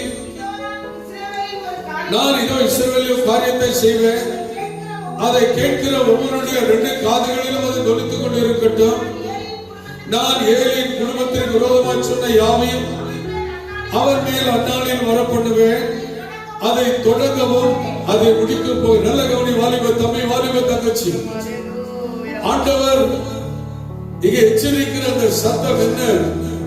நான் அந்நாளில் ஏலி குடும்பத்தில், யார் ஏலி? ஒரு பிரதான ஆசாரியர், ஒரு பெரிய பாஸ்டர், அப்போஸ்தலர், பெரிய போதகர். ஆனால் அந்த பிள்ளைகள் தேவனுடைய பலிபீடத்தில் ஊழியம் செய்யவில்லை. அந்த பிள்ளைகள் கர்த்தருக்கு ஏற்ற ஒரு ஆசீர்வாதத்தை வளர்க்கவில்லை. ஆகவே தேவன் எச்சரித்து பார்த்தார், எவ்வளவு சொல்லி பார்த்தார். ஆனால் அந்த பிள்ளைகளோ கர்த்தருக்கு ஊழியம் செய்யாம உலகத்திற்கு ஏற்ற பிரகாரமே வாழ ஆரம்பித்த போது இதை ஆண்டவர் சாமுவேலுக்கு வெளிப்படுத்தினார். சாமுவேலை 3 முறை ஆண்டவர் கூப்பிட்டார். சாமுவேலே சாமுவேலே என்று கூப்பிட்டார். உங்களுக்கு முதல்ல சொன்னேன், 3ஆம் அதிகாரம் 7ஆம் வசனத்தின்படி சாமுவேல் இன்னும் கர்த்தரை அறியவில்லை. தேவாலயத்தில் இருக்கிறார், கர்த்தருக்கு என்ற ஊழியத்தை செய்கிறார். ஒரே ஒரு மனுஷன் பணிமுட்டுகளை சுத்தப்படுத்துகிறார், குத்து விளக்கை ஏற்றுகிறார், ஆலயத்தில் ஊழியம் செய்கிறார். ஆனால் இன்னும் சாமுவேல் கர்த்தரை அறியவில்லை. இந்த சாமுவேலுக்கு ஆண்டவர் என்ன சொன்னார்? ஏலியின் பிள்ளைகள் மிகவும் கெட்டவர்கள், அவர்களோடு கூட நீ சேராதே, இந்த துர்காரியங்கள் எல்லாவற்றையும் நீ கற்றுக்கொள்வாய் என்று ராத்திரி வேளையில் 3ஆம் முறை ஏலியிடத்தில் வந்தபோது அவர் சொல்ல, மகனே சாமுவேல், இதற்கு பிறகு கர்த்தருடைய பெயரிட்டு கூப்பிடுவாரானால் சொல்லும், அடியேன் கேட்கிறேன் என்று நீங்க சொல்லுங்க. இந்த வார்த்தையை சாமுவேலுக்கு வெளிப்படுத்தும் போது அந்த நாளில் இருந்து சாமுவேல் ஏலியின் பிள்ளைகளிடத்தில் பேசுகிறது இல்லை. அவருடைய வாழ்த்துதல் கூட அந்த பிள்ளைகளுக்கு சொல்லவில்லை. எந்த விதமான குற்றத்தாரை சேரல. ஆனா நீங்க என்ன பண்றீங்க? ஒரு பின்மாற்றக்காரர், தேவனை தேடாதவர், எவன் அப்படி தேய்ச்சி வாயில அப்படி தேய்க்கிறோன்னா இருந்தா அவங்ககிட்ட போய் கும்பிட்டு இருக்கிற ஒரு பானிபூரிக்காக வெக்கமாயில சொல்லுதுன்னே. ஒருவர் தேவனை அறியாதவனாய் கர்த்தரை விட்டு வேதத்தை வாசிக்காம கர்த்தரை தேடாமல் யாராவது தூரமாக இருப்பார்கள். சாமுவேலுக்கு ஆண்டவர் வெளிப்படுத்தினது போல இதை காரணங்களை கர்த்தர் நமக்கு வெளிப்படுத்துகிறார். நீ தூரமாக இரு, உன்னை நீ காத்துக்கொள்ள, அபிஷேகத்தில் உன்னை காத்துக்கொள்ள, அசுத்த ஆவி, பின்மாற்ற ஆவி உன்னை தாக்காதபடி ஆண்டவருடைய பிரசன்னத்தில் காத்துக்குள். இப்படிப்பட்ட பின்மாற்றக்காரர் என்ன செய்வான் தெரியுமா? எந்த ஆலயத்துல ஊழியக்காரர் வருவான், இங்க வரானா, இங்க வருவானா, வருவானா பார்த்துட்டே இருப்பான். அங்கெல்லாம் போய் பார்த்தீங்கன்னா எல்லாம் பின்மாற்றக்காரர் அந்த ஆலயத்துல இருப்பான். நான் திரும்பி சொல்லிக்கிட்டு இருக்கிறேன், கவனம். உனக்கு போதுமான ஆகாரத்தை தகப்பன் வீட்டில் தேவன் கொடுத்து கொண்டிருக்கிறார். தகப்பன் எவ்வளவோ எச்சரிக்கிறார். வசனம் உங்களுக்கு தேவை என்று கேளுங்க, போர்படி கேளுங்க. இன்னொரு வசனம் உங்களுக்கு தேவை, ஒரு மணி நேரம் உங்களுக்கு நான் பிரசங்கம் பண்ணுவேன். இதற்காக ஆலயம் அல்லது தெரியாது எல்லாரும் குறிச்சு நான் சொல்லி எல்லா தேவனுடைய பிள்ளைகள் கிரவுண்ட்ல ஏசப்பா வந்திருக்கிறார் சொன்னா கூட அப்போஸ்தலர் சபையை அந்த கிரவுண்ட்ல நீங்க பார்க்க முடியாது. அப்படி ஆவிக்குரிய விசுவாசத்தை நிறைந்தவங்க. ஆனால் ஏன் இலட்சிக்கிறார்? அது வசனம் அப்படியே இருக்கு, கொஞ்சம் அப்படியே வைங்க. 2ஆம் அதிகாரத்திற்கு 24ஆம் வசனம். என் குமாரரே வேண்டாம், நான் கேள்விப்படுகிற இந்த செய்தி நல்லதல்ல. கர்த்தருடைய ஜனங்கள் மீறி நடக்கிறதற்கு காரணமாய் இருக்கிறீர்களே. தாயே தகப்பனே, உன் பிள்ளைகளுக்கு நீ சொல்ல வேண்டிய புத்தி இதுதான். அவன் தேவனை தேடாமல், ஆண்டவரை ஆராதிக்காமல், கர்த்தருக்கு ஊழியை செய்யாம சகலத்துல வரமாட்டான். ஒரு சுத்திக்கிட்டு இருப்பான். அவன் கொடுத்திருக்கிற பொறுப்பை செய்ய மாட்டான்.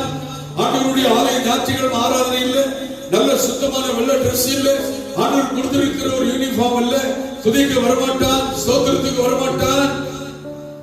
இது இன்னொரு கூட வாழ்க்கை முடியாது. தேவ பிள்ளைகள், தாய் தகப்பன் சொல்ல வேண்டிய காரியம் என்ன? என் குமாரனே, என் குமாரத்தியே வேண்டாம், நான் உங்களை குறித்து கேள்விப்படுகிற செய்தி ஒரு நல்லதல்ல. அப்படின்னா என்ன அர்த்தம்? சபிக்கிறதற்கு மாறாக அவர் சொல்றாரு, இது நல்லதல்ல சொல்லிட்டார். என் ஜனங்கள் மீறி நடக்கிறதற்கு நீங்க காரணமா இருக்கிறீங்களா? ஜனங்க என்ன சொல்றாங்க? பாஸ்ட் பையனை பார்ப்பா, அங்க பாருங்க வாயில ஜெர்தெல்லாம் போட்டுக்கிறான். பாஸ்ட் பையனை பார்ப்பாங்க தப்பாச்சுக்கிறான். பாஸ்ட் பையனை பார்ப்பா ஆலமரத்துக்கு சுத்தி இருக்கிறான். அவனே கோயிலுக்கு வருதுல. நான் என்ன பண்ணக்கூடாது? பாஸ்ட் பையன் நரகத்துக்கு போட்டு நீ பண்ண போப்பா. அவனை பார்த்தா பிறந்த நீ, அவனை பார்த்தா உலகத்துல வாழ்ந்துகிட்டு இருக்கிற, அவனை உனக்கு முன்கோடி. ஏசப்பா உனக்கு எக்ஸாம்பிள். ஆண்டவர் தான் உனக்கு. உலகத்திற்கு நிலைமையில மற்றவங்களை பார்த்து நீ வாழாத, உனக்காக நீ வாழு. அல்லேலூயா. ஆனால் ஏழை பிள்ளைகள் பண்ணுகிறதை பார்த்து அநேக வாலிப பிள்ளைகள் கெட்டு போனார்களாம். இதை அறிந்த ஏழை என்ன சொல்றார்? இப்படி பிள்ளைகள், தேவனுடைய பிள்ளைகள் மீறி நடக்கிறதற்கு நீங்கள் காரணமா இருக்கக்கூடாது. 25ல மனுஷனுக்கு விரோதமாய் மனுஷன் பாவம் செய்தால் நியாயாதிபதிகள் அதை தீர்ப்பாங்க. ஒருவன் கர்த்தருக்கு விரோதமாய் பாவம் செய்வானே ஆகில் அவனுக்காக விண்ணப்பம் செய்யத்தக்கவன் யார் என்றால், அவர்களோ தங்கள் தகப்பனுடைய சொல்லை கேளாமல் போனார்கள். அவர்களை சந்தரிக்க கர்த்தர் சித்தமானார். பிள்ளைகளை இவ்வளவு தூரம் பெற்று, இவ்வளவு தூரம் வளர்த்து, தகப்பன் எவ்வளவு புத்தி சொல்றார். அப்பா, நீ இவ்வளவு பெரிய மிலிட்டரியில வேலை செய்கிற ஓப்பனி பிரகாஷ் பெற்று வளர்க்கறதுக்கு நாங்க இவ்வளவு பாடுபட்டோம். எல்லாம் ஊழியர் செய்வது பார்த்தா மிலிட்டரிக்கு நீங்க போயிட்டீங்க. ஓகே, சமுதாயத்துக்கு அதை உழைக்கிறீங்க, பிரச்சனை இல்லை. ஆனால் கர்த்தருடைய பின்பற்றத்துல போன தேவனை ஆராதிக்காம, கர்த்தரை தொழுது கொள்ளாம ஏன் பின்பற்றத்துல போகணும்? எச்சரிக்கிறார். ஒரு மனுஷனுக்கு விரோதமாய் பாவம் செய்தால் நியாயாதிபதி ஆயிட்டிருப்பான். போலீஸ் கோர்ட்டு 2 போட்டான்னா நீ திருந்த, அப்ப கூட திருந்த மாட்டாங்க. அட்டி வாங்கினவன் 2வது திருந்த மாட்டாங்க. இவ்வளவுதானே? இந்த 2 அடி பின்னாடி குண்டில போடுவாங்க, அவ்வளவுதானே? இது வாங்கிட்டு திரும்ப திருட தானா திருந்தினாலும் அவனை திருந்தவே மாட்டாங்க. நீ என்ன சொன்னா திருந்த மாட்டான், தானா திருந்தணும். அதே மாதிரி ஆவி இல்லாதவர்கள், பின்பற்றத்துல போகிறவர்கள், அவன் தானா திருந்தினாதான். என்னன்னா, ஆண்டவருக்குள்ளே அர்ப்பணிக்கணும். யாருடைய பேச்சு நான் கேட்க கூடாது, உலகத்தாருடைய பேச்சு நான் கேட்க கூடாது. தேவன் எனக்கு என்ன சொல்றாரோ அதுதான் நான் கேட்கணும். தகப்பன் சொன்னார், தேவன் சாகரத்துல சொல்லி எச்சரித்தார். ஓப்பனி பிறகு சார் பேச்சு கேட்கிறார். அப்ப தேவன் என்ன செய்தார்? 25 வருஷம் கடைசி வார்த்தை சங்கரிக்க சித்தரித்தார். தாயை தகப்பனே, இது ரொம்ப கொடூரம், உங்களுக்கு தெரியாது. ஏன்னா நம்ம சபையில நடக்கிறதுல நடக்க கூடாது. எப்படி சங்கரித்தார், தேவனோட வார்த்தை கீழ்ப்படல எப்படி சங்கரித்தார் சொல்லி அந்த பாடத்துக்கு நான் வர்றேன். அதே 1 சாமுவேல் 4ஆம் அதிகாரம் 15 இருந்து ஒரு சில வசனங்கள். ஏலி 98 வயதவனாக இருந்தார். அவன் பார்க்க கூடாதபடிக்கு அவன் கண்கள் மங்களாக இருந்தது. அந்த மனுஷன் ஏலியை பார்த்து, படையிலிருந்து வந்தவன் நான் தான், இன்னும் தான் படையிலிருந்து ஓடி வந்தேன் என்றான். அப்பொழுது அவன், என் மகனே நடந்த காரியம் என்னென்று கேட்டான்.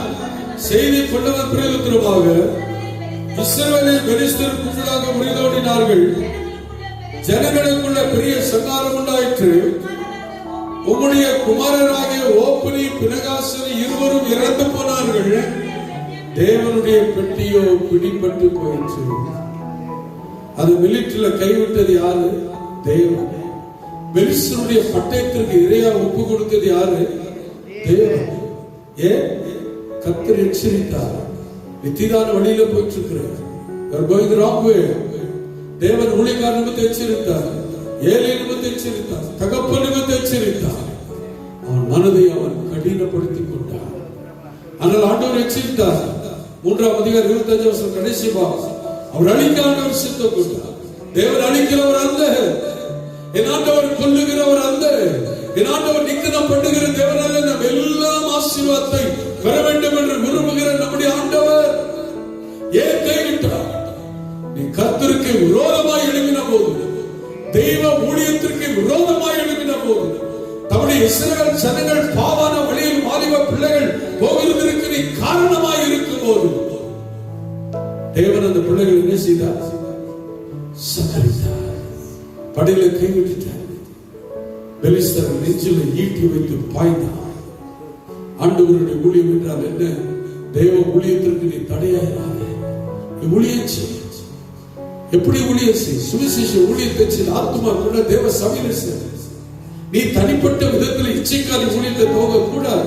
போக முடியாது. நீ யாரப்பா? நீ எந்த ஊரு? கொஞ்சம் விசுவாசம் இருந்தா நான் வார்த்தை கட்டுக்கிற உடனே 4 பேரை கூப்பிட்டா வந்துடுவாங்களா? கூப்பிட்டா வந்துடுறாங்க. கூப்பிட்டா வரவே யாரு? பின்மாற்றுக்காரு. ஒருத்தர் கூப்பிட்டா ஒருத்தர் வரனா யாரு? ஒரு வாலிமான பையன் இருக்கிறார், ஒரு வாலிமான பெண்ணை இருக்கிறார். வந்து நம்ம ஓடிடலாம் அப்படின்னு கூப்பிடுறான். வரவு யாரு? நல்ல ஜாதியான பெண்ணா? நல்ல குடும்பஸ்தல இருக்க முடியுமா? அப்படியா பட்டவன் தான் இந்த வார்த்தை சொல்ற. கூப்பிட்டா வர்றா அப்படின்னா you are third class விசுவாசி. கூப்பிடுறோம் third class, போறவங்களும் third class தான். ஆனா உண்மையா ஒரு குடும்ப பெண்கள், இங்க இருக்கிற தேவ குடும்ப பெண்கள், அவனுடைய பெற்றோர் அப்படி வளர்த்தவர்கள், சபை அப்படி வளர்த்திருக்குது, வாங்க அப்படின்னு போயிடுவீங்களா? தலைமுறை உண்மைன்னு சொல்லுங்க. நீங்க சொல்ற பார்த்தா நீங்க ஓடிட மாட்டாங்க. போக முடியாது இல்லமா? போக கூடாது. போக முடியாது. முடியும். நீ சொல்றது எப்படின்னா முடியும், ஒண்ணு முடியாது. அப்படி போக கூடாது. அப்படி யாருன்னா கூப்பிட்டா போயிடுவீங்களா? அப்ப தேர்ட் கிளாஸ் ஆகிடும். அப்படி கூப்பிடுதான் முடியுமா? சபை அப்படிதான் கூப்பிட முடியுமா? சபை யாருடைய மனவாட்டி? ஏசப்பாவுடைய மனவாட்டி. அப்ப யாருடைய மனைவி நீ திருடுற? ஏசப்பாவுடைய மனைவி நீ திருடுற. அப்ப ஏசப்பா மனைவி மேலே கை வைக்கிறோம். அவன் எப்படிப்பட்டவனா இருக்கும்? இந்த உலகம் அப்படிப்பட்ட போக்கில ஓடிக்கொண்டிருக்கிறது. கடைசி காலம். கவனம், கவனம். அதான் தோகத்தில் உங்களுக்கு சொன்ன, தெரிந்து கொள்ளப்பட்டவனையும் சத்ருவான வச்சுக்கிற காலம். நான் ஜெபம் பண்ணி கொண்டு இருந்தேன். அந்த சமயத்துல நல்ல தருணம். நான் குடும்பத்தோடு கூட நான் ஊர்ல இருந்து வந்த நாள் ஒரு நாள் இல்ல, எனக்கு தனிப்பட்ட ஒரு ரூம் கர்த்தர் கொடுத்திருக்கிறார். சாப்பிட மாத்திரம் போவேன். டீ காஃபி எல்லாம் மேல வந்துடும். சாப்பிடுவேன். நான் அங்க போயிருவேன். அங்க போய் அனுசரத்துல காத்திருப்பேன். அதிகமாய் கத்து அந்த தேவனோடு கூட நெருங்கி இருக்கிற இந்த கிருபையின் வசனத்தினால், ஜெபத்தினால் நெருங்கி இருக்கிற கர்த்தர் கிருபை கொடுத்தா. அப்ப கர்த்தர் கடந்த வாரத்தில் என்னோடு கூட பேசின ரகசியம் என்ன தெரியுமா? ரொம்ப அபிஷேகம் நிறைந்திருக்கிறேன், வசனத்தினால் நிறைந்திருக்கிறேன், நான் பெரிய ஒரு விசுவாசி, நான் பெரிய ஊழியக்காரன் சொல்லுகிறவன். அவன் பின்மாற்றத்தில் போக காலம் என்றாக சொன்னார்.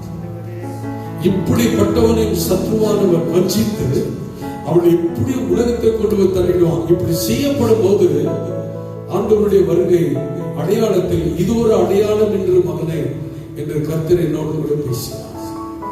துதிக்கு வரமாட்டாங்க, ஸ்தோத்திரத்துக்கு வரமாட்டாங்க, பிரசங்கத்திலே பாதி அடிச்சா ஓடிடுவாங்க. இப்படிப்பட்ட நிலைமை இல்லைன்னா இந்த சங்கரத்துல கூட்டத்துக்கு வரமாட்டாங்க, ஆண்டவர் ஆராதிக்க வரமாட்டாங்க, வானத்தை பார்த்து படங்கள் எல்லாம் வாழ்வாங்க. இதுக்கெல்லாம் எதற்கு காரணம் கேட்டா சத்துரு பின்மாற்றத்துல கொண்டு போக ஒரு காரணம். நீ கவனமா இருந்த காலங்களில பரிசுத்த ஆவியானவர் எச்சரிக்கிறார். இனி காலம் செல்லாது. வேதாகமத்துல பிரசங்கம் பண்ணின எல்லா காரியமும் நிறைவேறிவிட்டது. ஒரே ஒரு காரியம், கர்த்தர் சீக்கிரம் வரப்போகிறார். 3 நாளைக்கு முன்னாடி சைனால இருந்து இந்த ரகசியம் ஒரு ஸ்பெஷல் அனௌன்ஸ்மெண்ட் ஒரு சில ஆட்கள் இருக்குன்னா என்ன சொல்றாங்கன்னா, இப்போ புதுவன வைரஸ் இருக்கிறார் கொரோனா. ஆனால் அநேக உலகத்தினுடைய ஹெல்த் அல்லது கேர் எடுக்கிற உலகத்தில் இருக்கிற பெரிய மாநாடு என்ன சொல்லி இருக்கின்றால் 2021 கூட இந்த கொரோனா அடியாது. ஆனா தேவசத்தை நாம் சிமிக்க போகிறோம். இன்னைக்கு கோலார்காரங்க கிரீன் சோன்ல இருந்தது ரெட் அலர்ட்டா மாறிவிட்டாரு. இன்னைக்கு யாரும் பெங்களூர் பக்கம் போறாங்களா, பெங்களூர்ல இருந்து யாரும் வந்தாலும் குவாரண்டைன் பண்ணான்றாங்க. இப்ப அங்கல கேஜிஎஃப்ல இருந்து யாரா போறேன்னா உன்னை குவாரண்டைன் பண்ண அங்க தூக்கி போட்டுறாங்க. ஏன்? அவ்வளவு கொடூரமான நிலைமைக்குள் இந்த உலகம் ஓடிக்கொண்டு இருக்கிறது. ஏலி பிணகாசை போல உங்க பிள்ளைகளை நீங்க வளர்க்கக்கூடாது. ஏலி பிணகாசை போல புருஷன் இருக்கக்கூடாது. நல்லா உட்கார்ந்து புத்தி சொல்லுங்க, நல்ல ஞானத்தை சொல்லுங்க. எப்பா உனக்கு ஒரு தாழ்வு இருக்கட்டும், பெருகிட்டு ஆசீர்வாதத்தை வாங்கிக்கோ. தேவன் என்ன சொல்றார், உனக்கு என்ன பொறுப்பு, என்ன ஊழியத்தை கொடுத்திருக்கிறார், அந்த ஊழியத்தை விட்டு தாண்டாத. ஏற்ற காலத்தில் உயர்த்துவார். மேல ஊழியத்தில் கர்த்தர் உயர்த்தணுமா, அது தேவ கரத்தில் இருக்கிறது.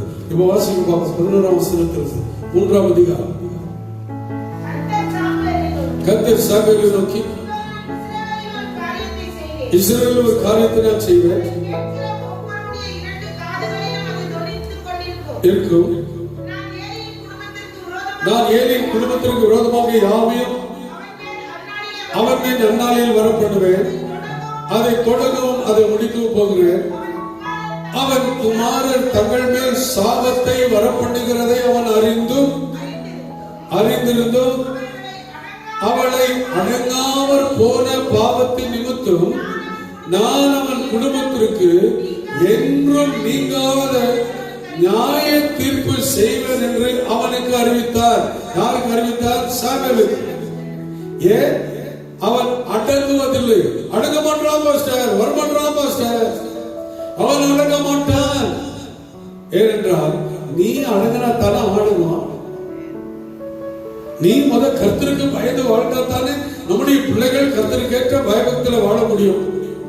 நான் உங்களுக்கு சொல்றேன் பாருங்க, எனக்கு திருமணம் ஆகிற அந்த நாள் வரை எங்க அம்மாவுடைய முந்தியான பிடிச்சுதாங்க நான் சபைக்கு போவேன்.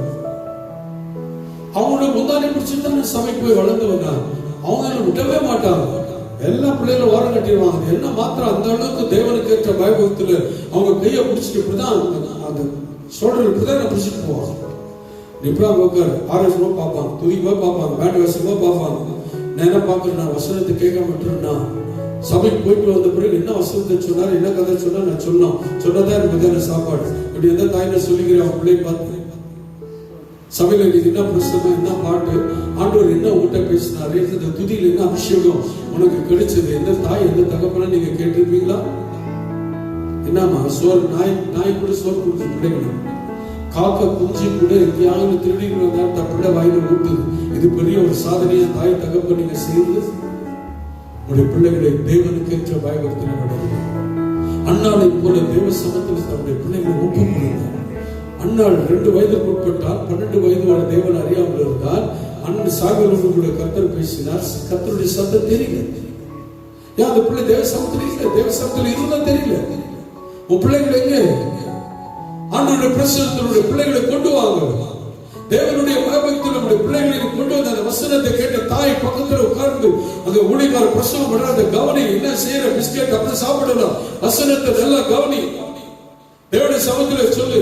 எங்க பின்னி ஃபாஸ்டிங் சண்டேஸ்ல எப்போ ஆராதனை வந்தாரு அவன் சின்ன ஒரு தண்ணி கூட கொடுக்க மாட்டேங்க. அந்த பிள்ளை ஃபாஸ்டிங்ல தான் வர்றாங்க. பின்னி 1.5 வயசு பண்ண அந்த பிள்ளை கர்த்தருக்கு நம்ம கொடுத்திருக்கிறோம். நான் விசுவாசிக்கிற ஆண்டவர் வருகை தாமச்சால் கர்த்தருடைய ஊழியத்தை அவன் செய்ய மாட்டேன். அவர் செய்ய மட்டும் கர்த்தருடைய கரம் தாங்கும் என்று நான் விசுவாசிக்கிறேன். உன் பிள்ளைகள் எங்கே கர்த்தருடைய பிள்ளையே? என்ன ஆண்டவர் சொன்னார்? சாகல் வச்சிருக்கிறார், நீங்காத சாபத்தை நான் தருவேன். நான் இந்த காலம் சபிக்கிறேன் சொல்ல வருகிறேன். உடைய பிள்ளைகள் தேவனுக்கு ஏற்ற பயபக்தியில் வளர்த்தால் 1000 மடங்கு ஞானஸ்தானம் கொடு. அவங்களை இவங்களை பார்க்காத. உன் பிள்ளை, உன் கர்ப்பத்தின் பிள்ளை, நீதான் உன் பிள்ளை கணக்கு கொடுக்கணும். 12 வயசு கிராஸ் ஆச்சு. அந்த பிள்ளைகளை தேவனுக்கு ஏற்ற பயபக்தியில் வளர்த்து என் பிள்ளையை கர்த்தருக்கு அர்ப்பணித்த சீக்கிரம் 2 வயது குழந்தையை பால் மறக்க செய்த அன்னாளை போல சகோதரியை நீ மாறு, நீ மாறு. உன் பிள்ளைக்கு பெற்ற தாய் நீர்தான் காரணம். ஆண்டவருடைய சமுத்திர கணக்கு நீ ஒப்படைக்கப்பட வேண்டும். நேரம் இல்லை. கீழே வாசிங்க. அது நிமித்த ஏலின் குடும்பத்தாருக்கு செய்த அக்கிரமம் ஒருபோதும் பலியினாலாவது காணிக்கையினாலாவது நிவர்த்தி செய்வதில்லை என்று ஏலின் குடும்பத்தை குறித்து ஆணையிட்டிருக்கிறேன் என்றார். சாமுவேல் விடியற் காலமட்டம் படுத்திருந்து கர்த்தருடைய ஆலயத்தின் கதவுகளை திறந்தார். சாமுவேல் ஏலிக்கு அந்த தரிசனத்தை அறிவிக்க பயந்தார். சாமுவேல் என்ன செய்தார்? ராத்திரி முழுவதும் படுத்திருந்து எழுந்திருந்து ஆலயத்தின் கதவுகளை திறந்தார். அப்படி இன்னைக்குதான் வந்து அத்துணை மகளுடைய சாமுவேல் கதவை திறந்து ஆலயத்தை பரிசுத்தப்படுத்தியிருக்கா. தேவனுடைய பிள்ளைகளுக்கு அந்த ஊழியத்தை நான் ஆண்டவருக்காக நான் செய்யறேன் அப்படின்னு நீங்க செய்தி அச்சுக புச்சுக தடவை டீ வச்சுட்டு ஓடி வர்றான்னு அப்படி ஓடி வருவான். எப்படி உன்னை ஆசீர்வதிக்க முடியும்? எனக்கு அன்பான வாலிப தம்பி, வாலிப தங்கச்சி, இது உழைக்கிறதான ஒரு நேரம். ஆண்டவருக்கு மகிமையா சாட்சி ஜீவிக்கிறதான ஒரு நேரம். என் சரீரத்துல ஒரே ஒரு சொட்டு ரத்தம் இருக்குதுன்னா அது கர்த்தருக்கு. கடைசி மூச்சு நிக்க போகுதுன்னா அப்ப கூட இந்த பிரசங்கத்தை பண்ணிட்டு தான் அந்த கடைசி மூச்சு பண்ணணும். That is my dedication. உங்க தீர்மானம் அப்படி இருக்கலாங்க, நாங்கெல்லாம் அப்படி இல்லைன்னு சொல்றீங்களா? சாமுவேல் தேவனுடைய சமூகத்துல வளர்ந்தார். ஆனால் தேவன் அப்படி வளர்த்தார். சாமுவேல் இந்த ஸ்கூலுக்கு போகல, ஏமா வரல, டியூஷன் ஏமா வரல, ஸ்கூலுக்கு ஸ்கைப்ல படிக்கிறாங்க. நேரா வசனத்தை கொடுத்து நீ திருத்தல, இந்த வாட்ஸ்அப்ல பிரசங்கத்தை கேட்டு நீ திருத்திட போறியா? உன் பிள்ளை நேரா ஸ்கூல்ல போய் பாடத்துல உட்கார்ந்து டீச்சர் அதை கத்திக்கிட்டு இருப்பா. உன் பிள்ளை இந்த போன் மூலமா உட்கார்ந்து படிச்சுக்கிட்டு இருந்தா அந்த பிள்ளை நல்லா படிச்சு டிஸ்ட்ரிக்ட்ல பாஸ் பண்ணிடுமா? இதனால தேவ சபைக்கு வரல. சரி, ஒரு கேள்வி கேட்கிறேன். சாமுவேல் எந்த ஸ்கூல் படிச்சாரு? யாருக்கு அது பிரின்சிபல்? யார் அதற்கு படிப்பு கத்து கொடுத்து டீச்சர் யாரு? யார் இல்லைங்க, தேவன். தேவ ஸ்கூல்ல தேவ ஆலயத்தில் ஸ்பிரிச்சுவல் பாடம் கற்பிக்கப்பட்டது. ஆவிக்குரிய ஞானத்தை சாமுவேலுக்கு தேவன் கொடுத்தார். சாமுவேலுடைய பதவி என்ன? ஜட்ஜி, நியாயாதிபதி. ஒரு ஜட்ஜி படிக்கணும்னா எத்தனை வருஷம் அப்படி பாடம் படிக்கணும்னு தெரியுதாங்க. அப்ப அந்த ஜட்ஜிக்குரிய ஞானத்தை கொடுத்தது யாரு? தேவன். சாலமோன் ஞானி. ஆணுசவத்துல கேட்ட மகன் உனக்கு என்ன வேணும்? என்ன கேட்டது? எனக்கு ஞானத்தை கொடுங்க. ஐஸ்வர்யத்திற்கு கேட்க ஞானத்தை கேட்டதால் உனக்கு நான் தர்றேன். சாலமோன் எங்க போய் படிச்சாரு? ஒரு ஜட்ஜி படிச்சுட்டு வந்தாரா? அப்ப தேவனை தேடினால் இந்த ஜட்ஜிக்குரிய லாயருக்குரிய ஞானம், ஒரு பிரின்சிபலுக்குரிய ஞானம் தேவன் தருகிறார். உங்கள் பிள்ளைகளை தேவன் கேட்ட பயபக்தியோடு கூட தேவனை கேட்ட ஆசீர்வாதத்தில் உங்கள் பிள்ளைகளை நீங்க வளர்ப்பீங்கன்னா பயங்கர ஞானத்தை கர்த்தர் தருவார். கர்த்தருக்கு பயப்படுதலே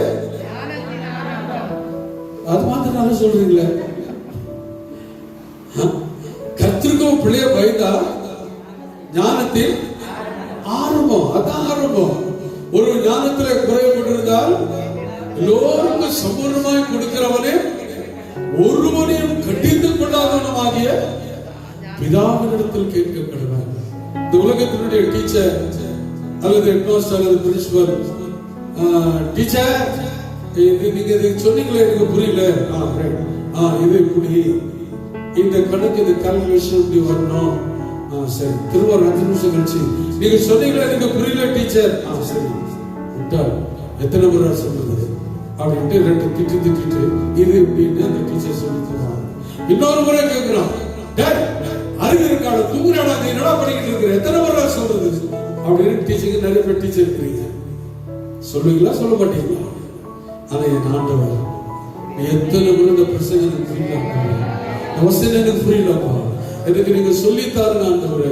நானும் உண்மையா வாழ நான் விரும்புறேன். சாமுவேலை போல ஒண்ணுமே படிக்கல, ஸ்கூல் போல எந்த காரியமே ஸ்கூல்ல இல்லை.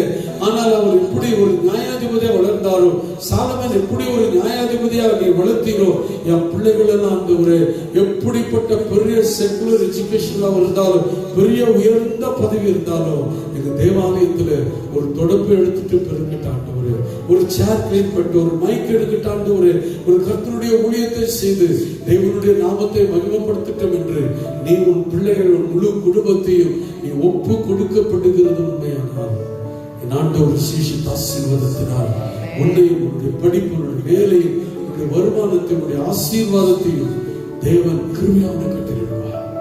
பெங்களூர்ல பெத்தேல் சபை என்ற ஒரு அசம்பிளி சபை இருக்கிறது. அதில் எனக்கு ரொம்ப தெரிந்த நல்ல ஒரு ஊழியக்காரர்கள் உண்டு. அவருடைய மகன் பியூசி தான் படித்திருக்கிறார்.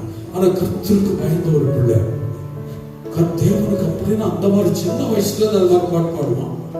அந்த மாதிரி தேவனுக்கு ஏற்ற ஒரு பயந்த பிள்ளை. அப்பா சொன்ன நீ காலேஜுக்கு போ, இல்ல நாங்கள் தேவாலயத்துக்கு போறோம், சனிக்கிழமை மறுநாளுக்கு வேண்டிய பிராக்டிஸ் அந்த காரியத்தில் நான் செய்யணும். இல்லப்பா டியூஷனுக்கு நீ போனோம், இதெல்லாம் இல்லை இல்லை நான் தேவாலயத்துக்கு போறேன். சரி ஓகே, என் பிள்ளை கர்த்தருக்கு ஊழியம் செய்யறான்னா நான் அவனை அப்படியே விட்டுறேன். அவனுடைய கரஸ்பாண்டிங்ல அவன் படிக்க ஆரம்பித்தான். கரஸ்பாண்ட் பெரிய ஒரு போஸ்ட் அவன் எடுக்க ஆரம்பித்தான். அந்த கரஸ்பாண்டிங் சர்டிபிகேட் வச்சு அவனுக்கு ஒரு அப்பாயின்மெண்ட்டுக்கு அவன் இன்டர்வியூக்கு அவன் எழுதி போட்டான். அது இன்டர்வியூ அவனுக்கு வந்தது, ரிட்டன் ஓரல் டெஸ்ட் எல்லாம் அவன் பாஸ் பண்ணிட்டான். பெரிய போஸ்ட் அவனுக்கு கிடைச்சது. ஆனா பெரிய பெரிய ரெகுலர் டிகிரி படிச்சவங்க அந்த சபையில சும்மா அப்படியே 20,000 25,000 வேலை செஞ்சுட்டு இருக்கான். அந்த பையனுக்கு எடுத்தோன்னு 1,00,000 அவனுக்கு வருமானம் கிடைக்க ஆரம்பித்தது. அவனுக்கு அதுல 15 பாகம் கர்த்தருக்கு தசமா காணிக்க. அவன் வீட்டுல இருக்கிறது 3 நாள் சர்ச்சில் இருப்பான். அவனுக்காக தெய்வ சந்தரி ஜீவித்தான். ஆயிரக்கணக்கான விசுவாசி. அது ஊழியக்காரர் சொன்னார், தம்பிக்காக நாம் பெண்ணுக்காக நாம் ஜீவிக்க போகிறோம். நீண்ட நாள் அந்த வாசப்பத்தில் ஜீவிப்பான். என்ன நடந்து தெரியுமா? அந்த பையனுக்கு ஒரு MBBS படிச்ச ஒரு டாக்டர் தாங்கள வாலண்டியரா முன்னாடி வந்து இந்த பையனுக்காக என் பெண்ணை நான் கொடுக்குறோம், போதை நிறுத்தத்துல என் பெண்ணை அந்த பையனுக்கு கல்யாணம் பண்ணிருக்கீங்களா? யாருன்னா பெண்ணு கொடுக்குற இந்த வாலண்டியரா வருவாங்களா? கட்டாயம் வரமாட்டான். அப்படி போய் அந்த தலைக்கு அந்த தலைக்கு போய் இப்படிதான் வரும். ஆனா இவங்க டைரக்டா தேவப்பிள்ளை கடந்த 2 வருஷத்துக்கு முன்னாடி இந்த திருமணம் நடந்தது. அவ்வளவு புதுமையா, அவ்வளவு ஆசீர்வாதமா. இன்னைக்கு அந்த பெண்ணை ஆஸ்பத்திரிக்கு வேலைக்கு போறான். இந்த பெண்ணை பையன் IT கம்பெனி HR வேலை செய்யலாம். அது ஒரு குடும்பத்தில் 1 மாதத்திற்கு 3 லட்சம் வருமானம் வருது. ஒவ்வொரு சனிக்கிழமை தேவாலயத்தில் போய் ஊழியம் செய்தது பாருங்க. எனக்கு ரொம்ப பர்டிகுலரான ஒரு குடும்பம். அந்த குடும்பத்தை நினைக்கும் போது என் தேவனை நான் ஸ்தோத்திரிக்கிறேன். நீங்கள் அப்படி ஆசீர்வதிக்கப்படுங்கள்.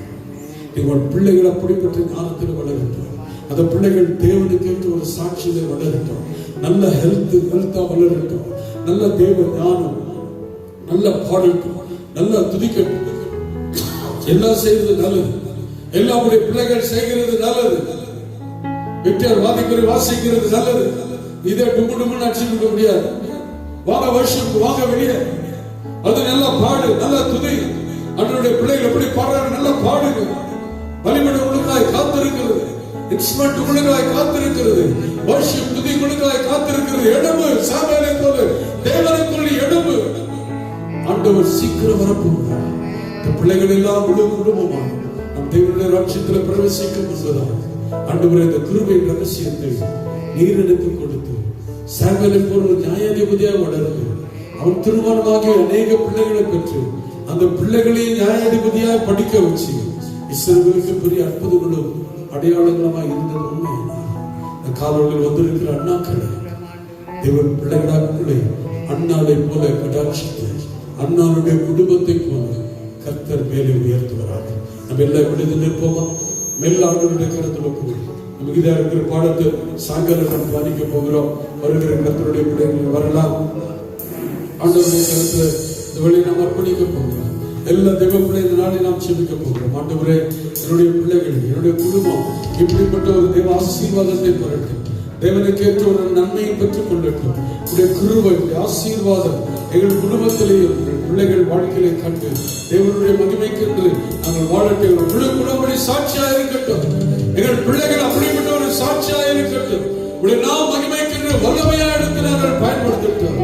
பாடலை பாடும்போது எல்லா தெய்வ பிள்ளைகள் குடும்பங்கள் தாய் தகப்பனுடைய பிள்ளைகளை கர்த்தருக்கென்று ஊழியத்திற்கென்று ஞானஸ்தானத்திற்கென்று உடைய பிள்ளைகளை நீங்க அர்ப்பணிப்பீங்களா?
நம்மோடு கூட அநேக உள்ளங்களோடு கூட கர்த்தர் பேசி இருக்கிறார்.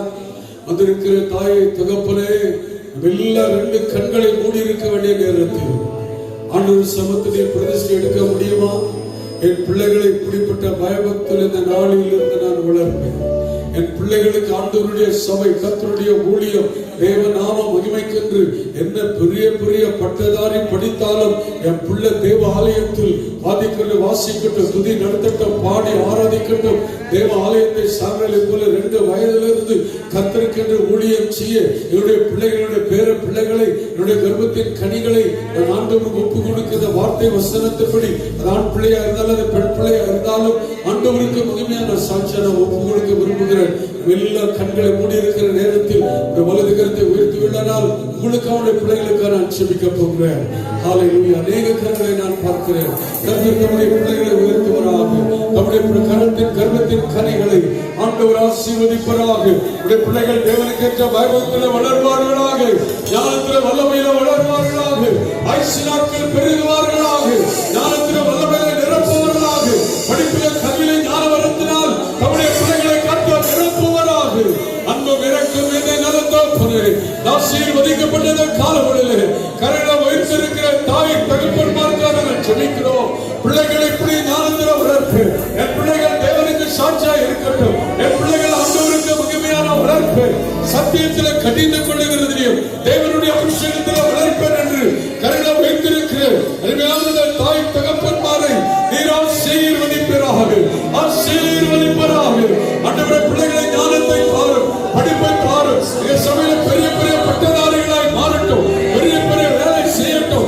ஐஎஸ் ஐபிஎஸ் பெரிய டாக்டராய் என்ஜினியராய் சபையை மாற்றும். அதே நேரத்தில் உனக்கென்று ஊழியம் செய்யட்டும். நாமம் மகிமைக்கென்று உடைய பிள்ளைகள் வல்லமையாய் எழுப்பி கர்த்தர் பயன்படுத்த மாட்டேன். கர்த்தருக்கு ஏற்ற ஒரு பயத்தோடு நடுக்கத்தோடு ஆவிக்குரிய பாதுகாப்பு உடைய பிள்ளைகள் வளரட்டும். தகப்பனே, இந்த பிள்ளைகளுக்கெல்லாம் நீண்ட ஆயுசு பாருங்க.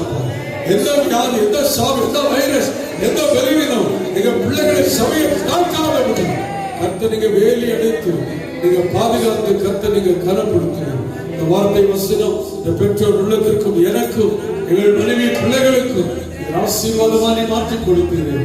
மக்கள் நன்றி தகப்பனே. தாழ்த்துடைய கரத்திலே நாங்கள் அர்ப்பணித்து ஒப்பு கொடுத்து ஜெபிக்கிறோம். இயேசுவின் நாமத்தில் பிதாவே, ஆமென்.